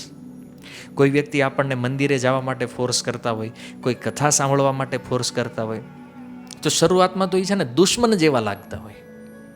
પણ જ્યારે એ લોકોને હરિનામ લેતા લેતા, માનો કે ભાઈ તમે એક માળા કરો, બસ એકથી શરૂઆત કરો, ધીરે ધીરે ધીરે ધીરે જેમ જેમ એ નામ જપતા જાય એમ એને નામની અંદર રસ વધતો જાય. અનુભવ થાય ત્યારે જ ખબર પડે ને. પહેલાં આપણે કોઈને કહીએ ગુલાબજામુન ખાવ ખાવ, પણ એ કે નહીં મને ન ભાવે, ન. પણ એક ખાધ્યા પછી તો હવે છોડતો નથી. નામનું એવું છે, એક વાર જેને ટેસ્ટ લાગી ગયો એ પછી નહીં છોડે. એમ અહીંયા ઉદાહરણ દ્વારા રૂપ ગોસ્વામી સમજાવે છે કે શેરડીને ચાવતા રહેવું એ જ પીલિયાથી મુક્ત થવાનો એકમાત્ર ઉપાય છે. એમ હરિનામમાં પહેલાં રુચિ ભલે ન હોય, પણ એ નામને નિરંતર નિરંતર જપતા રહેવાથી, વારંવાર જપતા રહેવાથી એના એ જ નામની અંદર એક દિવસ રુચિ ઉત્પન્ન થઈ જશે. અને ત્યારે ભગવદ વિમુખતા રૂપ જે અવિદ્યાનો દોષ છે આપણી અંદર, એ દોષનો નાશ થઈ જશે અને આપણે ભગવાનની સન્મુખ થશું. ત્યારે અહીંયા જે લખવામાં આવ્યું છે એ સમજાશે. અને એ સમયે જે નામ હશે ને એ નામ પ્રેમના સમુદ્રને વધારવા વાળું હશે. હૃદયમાં જે પ્રેમ સમુદ્ર છે, આનંદનો જે સમુદ્ર છે, એને વધારશે, દિન પ્રતિદિન વધારતું જશે. અને એવા પ્રેમી ભક્તો જ્યારે નામ જપ કરે ત્યારે એની દ્રઢતા કેવી હોય છે. ચૈતન્ય ચરિતામૃતમાં જેની કથા આપણે આગળ સાંભળી, હરિદાસ ઠાકુર, એના જીવનનો એક પ્રસંગ છે કે હરિદાસ ઠાકુર હરિનામ લઈ રહ્યા હતા. અને તમારી જાણકારી માટે, કારણ કે ઘણા નવા ભક્તો પણ છે તો એને ખ્યાલ નહીં હોય કે હરિદાસ ઠાકુરનો જન્મ એક મુસલમાન પરિવારમાં થયો હતો. અને મુસલમાન પરિવારમાં જન્મ થયો અને હરે કૃષ્ણ મહામંત્રનો જપ કરતા હતા. એ સમયના જે બાદશાહ હતા એને ખબર પડી કે મુસલમાન પરિવારમાં જન્મ લઈ અને હિન્દુઓના ભગવાનનું નામ જપે છે. મુસલમાન બાદશાહે ઓર્ડર કર્યો કે એ હરિદાસને અહીંયા હાજર કરો. તમે હરિદાસને દરબારમાં બોલાવવામાં આવ્યા અને એ બાદશાહે કીધું કે મુસલમાન જેવા પવિત્ર પરિવારમાં જન્મ લઈ અને આ કાફીર જે છે હિન્દુ, એના ભગવાનનું નામ શું કામ લેશ તું? હરિદાસ ઠાકુર બહુ સુંદર ઉત્તર આપતા કહે છે કે બાદશાહ, જેને તમે અલ્લાહ કહો છો ને એને જ હું કૃષ્ણ કહું છું. એક જ પરમ તત્વને તમે એક અલગ નામથી બોલાવો છો, હું અલગ નામથી બોલાવું છું. એને ભેદ બીજો કોઈ નથી. અને શું આના માટે તકલીફ તમને શા માટે હોવી જોઈએ? તો બાદશાહ સાથે જ્યારે વાદ વિવાદ થયો, એની પાસે તો કોઈ ઉત્તર નહોતો હરિદાસ ઠાકુરના તર્કનો. અને એટલા માટે એણે હરિદાસ ઠાકુરને સજા આપી કે 22 બજારની અંદર આને મારવામાં આવે. 22 બજાર બંગાળમાં એક સ્થાન છે.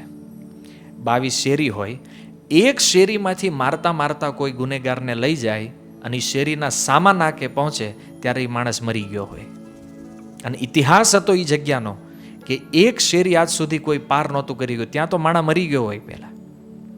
એ 22 બજારની અંદર મારવાનો જ્યારે દંડ હરિદાસ ઠાકુરને સંભળાવવામાં આવ્યો ત્યારે હરિદાસ ઠાકુર હસતા હસતા, એ તો હરે કૃષ્ણ નામ બોલી રહ્યા છે, સૈનિકો ક્યાં લઈ જાય, શું કરે, કોઈ પરવા નથી. અને લોકો જોવા આવ્યા કે હરિદાસ ઠાકુર જેવા મહાત્મા સાધુને દંડિત કરવામાં આવ્યા છે. આખું ગામ, કેટલાક જે સજ્જન માણસો હતા એણે કીધું, હરિદાસ નામ છોડી દો અને જીવન જો રહેશે તો ઓર ભજન થશે. આપણી નામમાં રુચિ કેવી હોય છે અને અહીંયા જે હરિદાસ ઠાકુર જેની કથા સાંભળે એની રુચિમાં શું અંતર છે જુઓ. આપણને તો નાની મોટી તકલીફ આવી હોય, હવે માની લો આપણા ફેમિલીવાળા આપણા ભજનની વિરુદ્ધ હોય, વિપરીત હોય, અને આપણને એમ કે જો તે હરે કૃષ્ણ મહામંત્રના જપની માળા કરી છે તો આજથી તારા પૈસા બંધ, તારું ફરવા જવાનું બંધ, બધું જ બંધ કરી દે આપણું, તો આપણે સરળતાથી છોડી દઈશું કે આ માળા મૂકી મારી સુવિધા ચાલુ કરો. અને અહીંયા હરિદાસ ઠાકુર શું કરે છે? ઘણા લોકોએ કીધું છતાં એ તો હરિનામ જપ કરી રહ્યા છે. અને સૈનિકોએ મારવાનું શરૂ કર્યું. મારતા મારતા એક બજાર પૂરી થઈ. આશ્ચર્ય થયું બધાને કે આજ સુધી જે રેકોર્ડ નથી બન્યો કે એક શેરીમાંથી કોઈ બહાર નીકળ્યું નથી. આજે હરિદાસ ઠાકુર અહીંથી બચી ગયા, માને ભગવાનના શુદ્ધ ભક્ત છે. બીજી શેરીમાં લઈ ગયા, મારવાનું શરૂ કર્યું, બીજી શેરીમાંથી પાર થઈ ગયા અને મારતા મારતા એક પછી એક બજાર પાર કરતા ગયા અને અંતે મારતા મારતા સૈનિકો થાકી ગયા. સૈનિકોએ પ્રાર્થના કરી, મહારાજ હવે તો અમારી શક્તિ ક્ષીણ થઈ, તમે નામ લેવાનું બંધ કરો. ત્યારે હરિદાસ ઠાકુર શું કહે છે? ખંડ ખંડ હય દેહ જાય યદિ પ્રાણ તબુના આમી વદને ના છાડી હરિનામ. તમે મારા શરીરના રાય રાય જેવડા ટુકડા કરી નાખો, ખંડ ખંડ હય દેહ, અને કદાચ મારા પ્રાણ આજ વયા જાય ને તો ભલે વયા જાય, પણ આ જીવા ઉપરથી હરિનામ નહીં છૂટે. અને મારા શરીરના એક એક ટુકડાની અંદર હરિનામની ધ્વનિ ગુંજતી રહેશે. ઓર હરિદાસ ઠાકુરને મારવાનો પ્રયાસ, પણ જેની રક્ષા સ્વયં ભગવાન કરે છે, આ લોકો એને શું મારી શકવાના છે? અંતે સૈનિકોએ કીધું, મહારાજ તમે નહીં મરો ને તો આ રાજા અમને મારી નાખશે અને અમારા બૈરી છોકરા રખડશે, કમસે કમ અમારી ઉપર કૃપા કરો. અને ત્યારે હરિદાસ ઠાકુરે યોગનો આશ્રય લઈ અને પોતાના પ્રાણવાયુને રોકી અને કીધું, ગંગામાં નાખી દો મને. રાજાને કહી દેજો કે એ મરી ગયો એટલે ગંગામાં નાખી દીધો. અને હરિદાસ ઠાકુરના કહેવા પ્રમાણે એના શરીરને ગંગામાં નાખ્યું અને ત્યાંથી હરિદાસ ઠાકુર શાંતિપુર અદ્વૈતાચાર્યના ગામ પહોંચી ગયા. તો કહેવાનું તાત્પર્ય એ છે કે બહુ નાની એવી થયેલી શરૂઆત, એને કોઈ આપણને કીધું કે 1 માળા 2 માળા જપો, એ નામ જ્યારે જપતા જપતા જપતા જપતા લેવલ પાર કરવા લાગે અને નિરપરાધ નામ થવા લાગે, ત્યારે નામમાં આવો પ્રેમ જન્મે છે. અને આવું એક નામ ભગવાનને આપણી સામે ઉપસ્થિત કરી દે છે. તો આવી અદ્ભુત આ જે નામની મહિમા છે, પણ આમાં બસ એક જ તકલીફ છે, એ છે નામ અપરાધ. અપરાધ જે લોકો કરે છે એને આમાંથી કાંઈ પ્રાપ્ત નહીં થાય. બાકી ભક્તો જે ચાહે એ નામ આપી શકે છે એને. અને જેવા પણ પાપ, માને તમારી ઈચ્છા તો પરિપૂર્ણ કરશે, નામ ચિંતામણી છે, પણ એવા કોઈ પાપય નથી કે જેને હરિનામ ન કાપી શકતું હોય. એટલા માટે પ્રત્યેક ભક્તોનું એ કર્તવ્ય છે કે પોતાની જાતને અપરાધથી મુક્ત કરી અને નામ જપ કરવાના પ્રયાસમાં લગાડી દો. કેમ? આ તમારો સાચો પુરુષાર્થ ગણાશે. એક બાજુ અપરાધ થતા રહેશે, એક બાજુ નામ જપતા રહેશું, તો આ તો એવું થશે, આમદની 58 ખર્ચા રૂપિયા. આવક 50 પૈસાની છે અને ખર્ચો 1 રૂપિયાનો છે. થાય છે શું ખબર?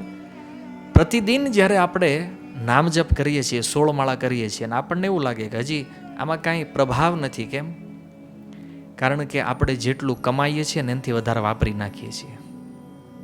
કહેવાનું તાત્પર્ય છે કે જેટલું આપણે નામ જપ કરીને કાંઈક ભેગું કરીએ છીએ નામના બેલેન્સને, પણ કાંઈક અપરાધ કરી, કાંઈક પાપ કરી અને બેલેન્સને ખતમ કરી નાખીએ છીએ.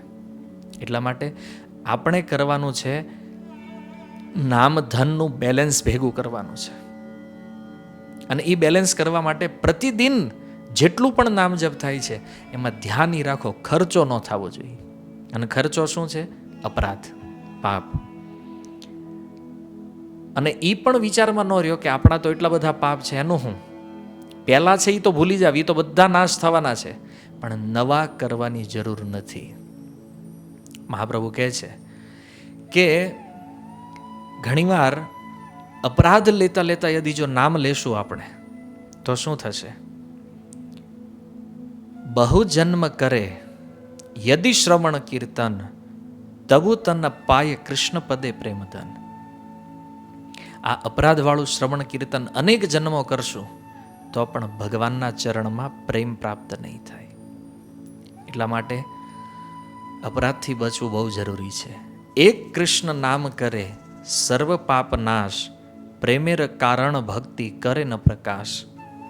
એક જ કૃષ્ણ નામ કાફી છે આપણા અનંત જન્મોના પાપને નષ્ટ કરવા માટે. પણ એ નામ કેવું હોવું જોઈએ?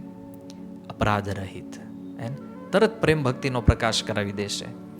અનાયાસે ભવક્ષય કૃષ્ણેર સેવન, એક કૃષ્ણ નામેર ફલે પાઈ એત ધન. આના ભવરોગથી મુક્ત થવું અને એ જે બધી વસ્તુ એ તો બોનસમાં મળી જશે. પ્રેમ એકવાર કૃષ્ણ પ્રતિ પ્રાપ્ત થઈ ગયો તો પછી ભવબંધન ઇત્યાદિની ચિંતા ભક્તોને હોતી જ નથી. કારણ કે હેન કૃષ્ણ નામ યદિ લય બહુવાર, એક વાર લીધેલું નામ પાપનો નાશ કરી શકે. ગમે એટલા પાપ હોય, જથ્થો કેટલો પણ કેમ ન હોય, અને એકવાર લીધેલું કૃષ્ણનું નામ ભવબંધનથી મુક્તિ આપી દે છે. જે મોક્ષની કામના કરીને લોકો ભટકી રહ્યા છે ને સંસારમાં, મુક્તિ જોઈએ છે, મોક્ષ અપાવો, એ મુક્તિ તો ભગવાનના નામથી એકવારમાં અનાયાસ પ્રાપ્ત થઈ જાય છે. તો કવિરાજ ગોસ્વામી કહે છે કે એકવાર નામનો જો આ પ્રભાવ છે તો આ નામને યદિ જો બહુ વાર લેવામાં આવે, હેન કૃષ્ણ નામ યદિ લય બહુબાર, તબુ યદિ પ્રેમ નહે નહે અશ્રુધાર. અનેક વાર નામ લેતા હોઈએ અને છતાં આપણી આંખમાંથી જો અશ્રુઓ નથી નીકળતા, આપણું હૃદય દ્રવિત નથી થતું, તો તબે જાની તાહાતે અપરાધ પ્રચુર, કૃષ્ણ નામ બીજતા હે ના કરે અંકુર. હરિનામ લઈને તે હજી જો આંખમાંથી આંસુ નથી નીકળતા, એનો અર્થ કે આપણું હૃદય અપરાધથી હજી ખૂબ ભરેલું છે, અપરાધનું બેલેન્સ બહુ તગડું છે. અને એટલા માટે કૃષ્ણ નામનું બીજ તો અંદર જાય છે પણ એ બીજનું અંકુરણ થતું નથી. એટલે મૂળ કારણ આ છે. એક જ સ્પીડ બ્રેકર છે અપરાધ. જો એ નથી તો કૃષ્ણને પ્રાપ્ત કરવા એકદમ સરળ છે, ઇઝી બસ. અને દુર્ભાગ્ય તો જુઓ, જે કરવાની શાસ્ત્ર ના પાડે છે એમાં જ આપણી રુચિ છે. શાસ્ત્ર કહે છે અપરાધ ન કરો, તો કે નહીં એ તો થાય, બાકી બીજી વાત તમારે જે કરવી હોય એ કરો. એટલા માટે મહાપ્રભુનું એ વિધાન છે કે ભારત ભૂમિ તે હેલ મનુષ્ય જન્મ જાર, જન્મ સાર્થક કરી કર પરોપકાર. આ રીતે નિરપરાધ નામ સંકીર્તન કરી, પોતે પવિત્ર થઈ, પોતે પ્રેમ પ્રાપ્ત કરી, અને પછી શું કરવાનું છે? અન્ય જીવોને પણ આનો લાભ આપવાનો છે. આ ખાલી અત્યાર સુધી આપણે સાંભળ્યું તો પોતાના ઉદ્ધારની કથા છે, અને આપણે આ કામ કેવલ આપણા માટે નથી કરવાનું. આપણને જ્યારે આ જ્ઞાન પ્રાપ્ત થાય, નામ સંકીર્તનનો આશ્રય લઈ લઈએ, પછી અન્ય જીવોના જીવનને સાર્થક કરવા માટે આપણે પ્રચાર પણ કરવાનો છે. અને એટલા માટે નામ પોતે લેવાનું છે અને બીજાને લેવડાવવાનું છે. કેમ? આપણે આચરણ કરવાનું છે અને પ્રચાર કરવાનો છે. બેમાંથી એક લેવાવાળા વ્યક્તિને મહાપ્રભુ બહુ ઉત્તમ નથી માનતા. કે માની લો કોઈ વ્યક્તિ એવું વિચારે કે હું ખાલી પ્રચાર કરીશ, આચરણ નહીં. મહાપ્રભુ કે નહીં, એ ગલત છે.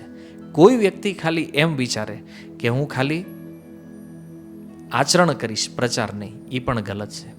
મહાપ્રભુ ચાહે છે કે એમના અનુયાયીઓ આચરણ પણ કરે અને પ્રચાર પણ કરે. એટલા માટે હરે કૃષ્ણ મહામંત્ર જે છે એને તમે યુગ ધર્મના રૂપમાં સ્વીકારો તો પણ ઠીક છે, ભગવત પ્રેમ પ્રાપ્ત કરવા માટે સ્વીકાર કરો તો પણ ઠીક છે. અન્ય કોઈ પણ કારણથી તમે હરિનામ લ્યો છો, હરિનામ ચિંતામણી છે, એટલે તમારી સર્વ ઈચ્છા પરિપૂર્ણ કરવા માટે એ સમર્થ છે. અને આ મુક્તિ, મોક્ષ, બ્રહ્મલીન થવું, આ બધી વસ્તુ તો નામનું ગૌણ ફળ છે.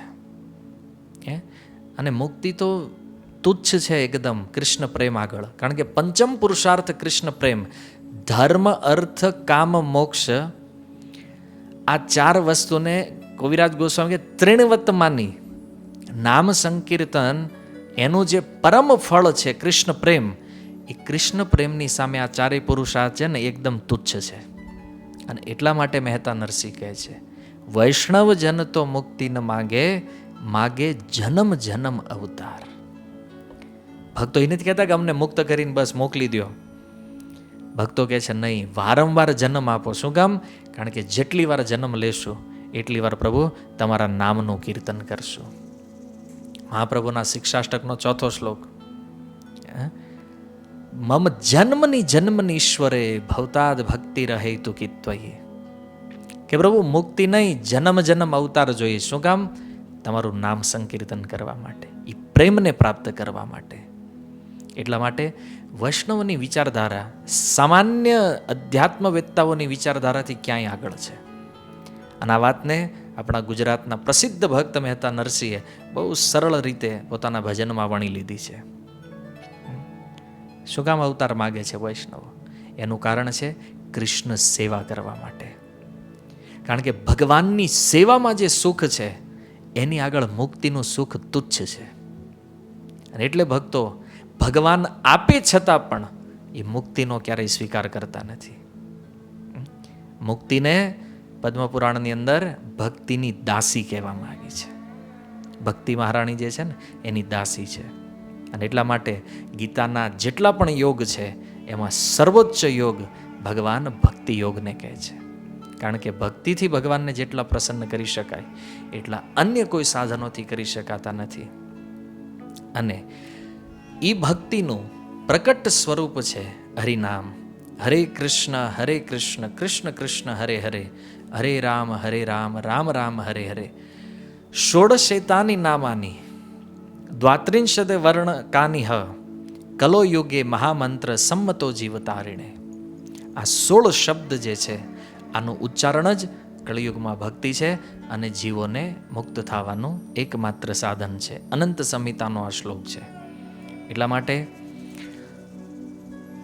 અનેક અનેક શાસ્ત્રમાં અનેક અનેક શ્લોકો પ્રમાણ છે.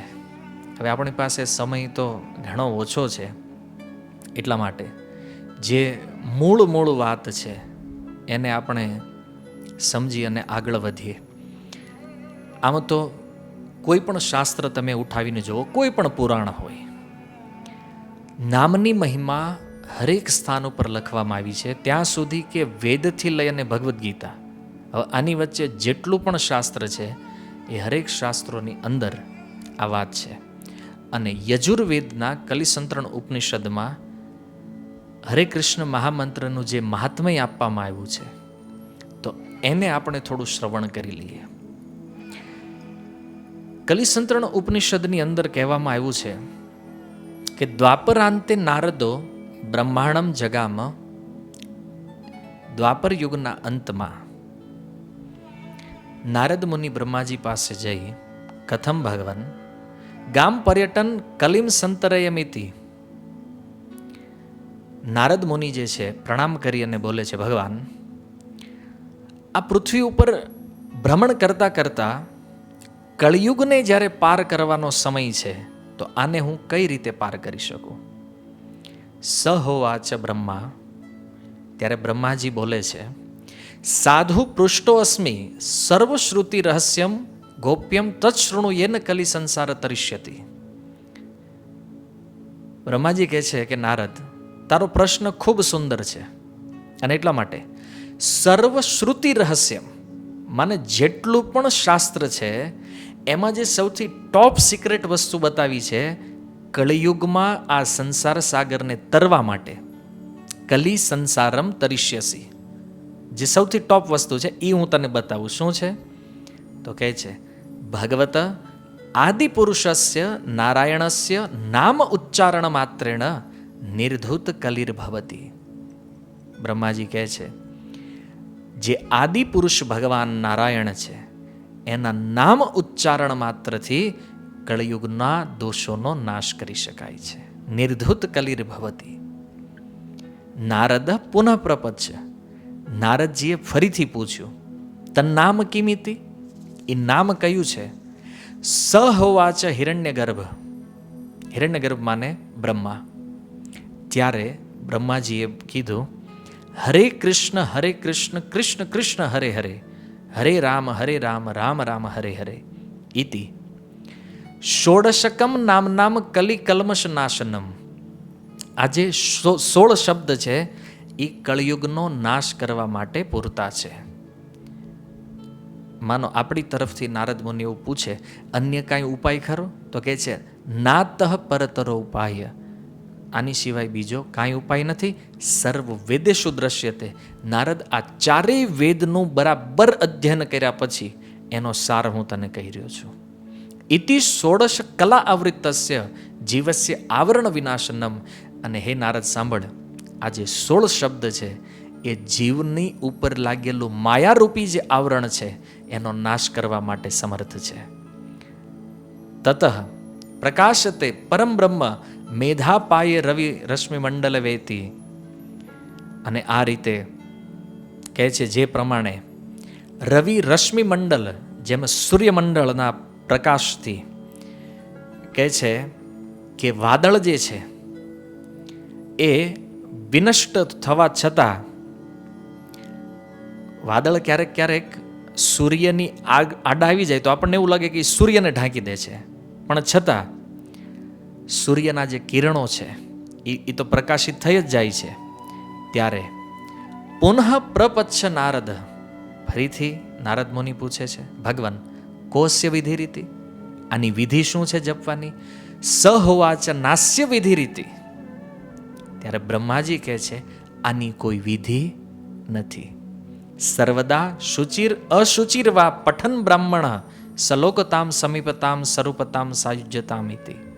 અને કહે છે કે કોઈ પણ વ્યક્તિ જ્યારે પવિત્ર હોય કે અપવિત્ર હોય, કોઈ પણ અવસ્થામાં આ મહામંત્રનું સ્પષ્ટ ઉચ્ચારણ કરે છે તો એને 5 મુક્તિ જે છે એ પ્રાપ્ત થઈ જાય છે. સ્વાભાવિક સરળ રૂપમાં વેદ વાક્ય છે. અને કોઈ વ્યક્તિ એવું ન કહી શકે કે હું વેદને નથી માનતો. કેમ? કારણ કે વેદને મુસલમાનો પણ પ્રમાણ માને છે. સૃષ્ટિમાં જેટલા પણ અધ્યાત્મ વેદતાઓ છે એમાં કોઈ એવું નથી જે વેદને પ્રમાણ નથી માનતા. અને આ વેદ વચન છે. નામના તો અનેક શ્લોકો હતા, પણ આ મેં શા માટે પસંદ કર્યું? કારણ કે વેદ કોઈ સંસ્થાની અંતર્ગત નથી. વેદ કોઈ વ્યક્તિના પ્રાઇવેટ નથી. વેદ ભગવાનની વાણી છે. દુનિયાની ટોપમોસ્ટ સંસ્થા નાસા જેવી સંસ્થાઓ પણ વેદને પ્રમાણ માને છે. અને એ વેદોનું આ પ્રમાણ છે. બ્રહ્માજી કહે છે આગળ, કેવલ 5 પ્રકારની મુક્તિ મળે છે એવું નહીં, પણ ધર્મ, અર્થ, કામ અને મોક્ષ આ 4 મળશે.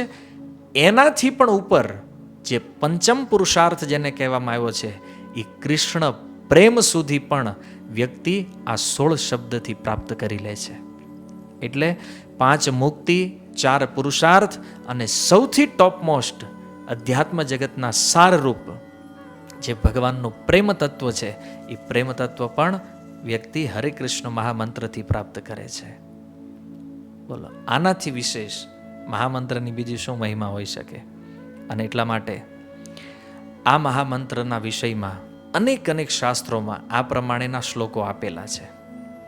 જેવી રીતે અહીંયા શ્રી ભક્તિ ચંદ્રિકામાં કહેવામાં આવ્યું છે કે આ મહામંત્ર 32 અક્ષરોથી યુક્ત છે અને સર્વ પાપ પ્રશમનમ, સમસ્ત પાપોનો નાશ કરવા વાળું છે, અને સર્વ દુર્વાસના અનલમ, હરેક પ્રકારની જે દુર્વાસનાઓ જીવના હૃદયમાં છે એનો પણ આ નાશ કરે છે અને શુદ્ધ ભગવત વૃત્તિનું પ્રદાન કરે છે. તો ખૂબ સુંદર હરિનામના વિષયમાં આ બધી વાતો અહીંયા છે. તો અંતિમ વાત આપણે અહીંયા એ કરવાની છે કે અલગ અલગ યુગોની અંદર જે યુગ ધર્મની વાત આપણે ગઈકાલથી સાંભળી રહ્યા છીએ કે હરેક યુગ એનો એક યુગ ધર્મ હોય છે અને યુગ ધર્મ પ્રમાણે જ એનું ફળ પ્રાપ્ત થાય છે. તો કળિયુગની અંદર જેમ હરે કૃષ્ણ મહામંત્ર એને યુગ ધર્મ કહેવામાં આવ્યો, કારણ કે ચારેય યુગના એક અલગ અલગ મંત્ર હોય છે. તો એ ચારેય મંત્રોને પણ આપણે જાણી લેવું જરૂરી છે. એટલા માટે, કારણ કે કયા યુગમાં કયો યુગ ધર્મ છે એ સમજમાં આવે. સતયુગની અંદર જે લોકો ભગવાનનું નામ લેતા, નારાયણ પરાવેદા, નારાયણ પરાક્ષરા, નારાયણ પરામુક્તિ, નારાયણ પરાગતિ, ભગવાન નારાયણને પોતાનું સમસ્ત સર્વસ્વ માની અને લોકો આ મંત્ર દ્વારા ધ્યાન કરતા સતયુગમાં. ત્યાર પછી ત્રેતાયુગ આવ્યો. ત્રેતાયુગની અંદર પણ ભગવાનનું નામ સંકીર્તન થતું. નામ સંકીર્તનથી અનેક ભક્તોનો ઉદ્ધાર ત્રેતાયુગમાં પણ થયો છે. ત્યારે મંત્ર હતો રામ નારાયણ અનંત મુકુંદ મધુસૂદન કૃષ્ણ કેશવ કંસારે હરે વૈકુંઠ વામન. આ મંત્ર દ્વારા યજ્ઞ થતા અને આ નામ ઉચ્ચારણ દ્વારા લોકો ત્રેતાયુગમાં ભગવત પ્રાપ્તિ કરતા. પછી દ્વાપર યુગનો સમય, જેનું મૂળ વિધાન અર્ચન છે, અને અર્ચનમાં પણ એક મંત્રનો ઉપયોગ છે, જે છે હરે મુરારે મધુકૈટ ભારે ગોપાલ ગોવિંદ મુકુંદ શૌરે યજ્ઞેશ નારાયણ કૃષ્ણ વિષ્ણુ નિરાશ્રયમ મામ જગદીશ રક્ષ. તો આ મંત્ર દ્વારા દ્વાપર યુગની અંદર લોકો ભગવાનનું અર્ચન કરતા અને આ મંત્ર દ્વારા ભગવત પ્રાપ્તિ પણ કરતા. પછી કળિયુગ. કળિયુગની અંદર એક મંત્ર આપવામાં આવ્યો. કળિયુગનો યુગ ધર્મ છે હરે કૃષ્ણ કૃષ્ણ કૃષ્ણ હરે હરે, હરે રામ રામ રામ હરે હરે. તો આ કળિયુગનો યુગ ધર્મ છે. એટલા માટે હરેક જીવોનું કર્તવ્ય છે કે આ મહામંત્રનો જપ કરે. લોકોમાં એ ખોટી દુર્ભાવના છે કે હરે કૃષ્ણ મહામંત્ર ઇસ્કોનનો છે. ઇસ્કોનનો નથી, વેદોનો છે. વેદમાં લખ્યું છે કે કળિયુગમાં જેણે મુક્ત થવું છે એણે આ મંત્ર જપ કરવો પડશે. તમે કઈ સંસ્થાના છો, કયા ધર્મને માનો છો, તમે કોણ છો, શું વિચારો છો, એની હારે કોઈ મતલબ નથી. એક જ વસ્તુ છે, કળિયુગમાં તમે છો. તમારે કળિયુગના દોષોથી મુક્ત થઈ અને કોઈ અધ્યાત્મ જગતની કોઈ પણ અવસ્થા, ચાહે તમે પ્રેમ પ્રાપ્ત કરવા માંગો છો, મુક્તિ જોતી છે, બ્રહ્મ સાયુજ્ય મુક્તિ, કાંઈ પણ પ્રાપ્ત કરવા માંગે છે વ્યક્તિ, એના માટે એકમાત્ર ઉપાય તરીકે વેદોમાં બ્રહ્માજી હરે કૃષ્ણ મહામંત્રનું વર્ણન કરે છે. વ્યક્તિ આ જપવું જોઈએ અને આનાથી જ એ પોતે પણ સુખી થશે અને અન્ય જીવોને પણ સુખી કરી શકે છે. બીજો કોઈ ઉપાય નથી. એટલા માટે આજનો જે શ્રીમદ ભાગવતમનો શ્લોક છે કે નામ સંકીર્તનમ યસ્ય સર્વ પાપ પ્રણાશનમ, પાપની તો વાત ભૂલી જાઓ. નામ જપથી પાપ નાશ થવાનું છે, એમાં તો કોઈ સંદેહ નથી. પણ કેવલ પ્રેમથી એકવાર ભગવાન હરિને પ્રણામ પણ કરી લેવામાં આવે તો પણ સમસ્ત દુઃખોનો નાશ થાય છે. જેમ ભાગવતના પ્રારંભિક મંગલાચરણમાં વેદવ્યાસજીએ કીધું, સચ્ચિદાનંદ રૂપાય વિશ્વોત્પત્યાદિ હેતવે તાપત્રય વિનાશાય શ્રી કૃષ્ણાય વયમ નમઃ. તો ભગવાનને પ્રણામ ભગવાનના નામથી જ્યારે કરવામાં આવે ત્યારે આદિ દૈવિક, આદિ ભૌતિક અને આદિ આધ્યાત્મિક આ ત્રણેય પ્રકારના તાપથી વ્યક્તિ મુક્ત થઈ અને ભગવાનના શરણમાં પ્રેમ પ્રાપ્ત કરે છે. તો આ પ્રેમનું દાન કરવા માટે શ્રી ચૈતન્ય મહાપ્રભુ, જે સ્વયં કૃષ્ણ છે, ભક્તના રૂપમાં અહીંયા પ્રગટ થયા. એમણે સ્વયં સંકીર્તન કરી આ જગતના જીવોને ઉપદેશ આપ્યો કે ભક્તિ આ રીતે થાય. બાકી તો શાસ્ત્ર વાંચીને માણા મરી જાય તોય એ નિર્ણય નહીં કરી શકે કે મારે કરવા જેવું શું છે. ચૈતન્ય મહાપ્રભુ અહીંયા આવ્યા એ પહેલાં પણ નામ હતું, નામની મહિમા પણ હતી, પણ એનો પ્રકાશન આ રીતે નહોતું થયું જે પ્રમાણે એમણે બતાવ્યું. જે પ્રેક્ટિકલ રૂપમાં આપની આચરેથી પ્રભુ જગતેર શીખાય, પોતાના આચરણ દ્વારા એણે આ સંસારને શીખવાડ્યું કે કૃષ્ણને આવી રીતે પ્રેમ કરાય, પરમ તત્વના પ્રેમને આ રીતે પામી શકાય. તો આ 7 દિવસની જે કાંઈ ચર્ચા આપણે કરી એનો સાર એ છે, જગતમાં સુખ કે દુઃખનું હોવું એ તો આપણી માનસિકતા ઉપર આધાર છે. કોને આપણે સુખ માનીએ છીએ, કોને દુઃખ માનીએ છીએ. કારણ પાકિસ્તાનનો કોઈ એક વ્યક્તિ મરે તો ભારતના લોકો માટે સુખ છે, અને ભારતનો કોઈ વ્યક્તિ મરે તો એ પાકિસ્તાન માટે સુખ છે. એને એક જ ઘટના એક વ્યક્તિ માટે સુખ હોય, બીજા માટે દુઃખ હોય છે. કેમ? કારણ કે જેની સાથે જેવો વ્યવહાર થાય, જેની માનસિકતા, જે મનથી માને છે આ સુખ દુઃખ, એ બધું આ સંસારમાં છે. દ્વંદ્વ આ સંસારનું સ્વરૂપ છે, જે ગીતામાં ભગવાને કીધું. પણ આ બધાથી ઉપર ઉઠી, જાતિથી, ધર્મથી, પોતાની યોગ્યતાઓથી, આ બધાથી ઉપર જ્યારે જીવ પોતાના વાસ્તવિક સ્વરૂપને જાણે, જીવેર સ્વરૂપ હોય કૃષ્ણેર નિત્ય દાસ. જીવ ભગવાનનો નિત્ય દાસ છે અને ભગવાનના નામ સંકીર્તન દ્વારા જ્યારે આ દાસત્વને સિદ્ધ કરે છે, ત્યારે આ સંસારમાં એ સુખી થાય છે, વાસ્તવિક સુખને પ્રાપ્ત કરે છે.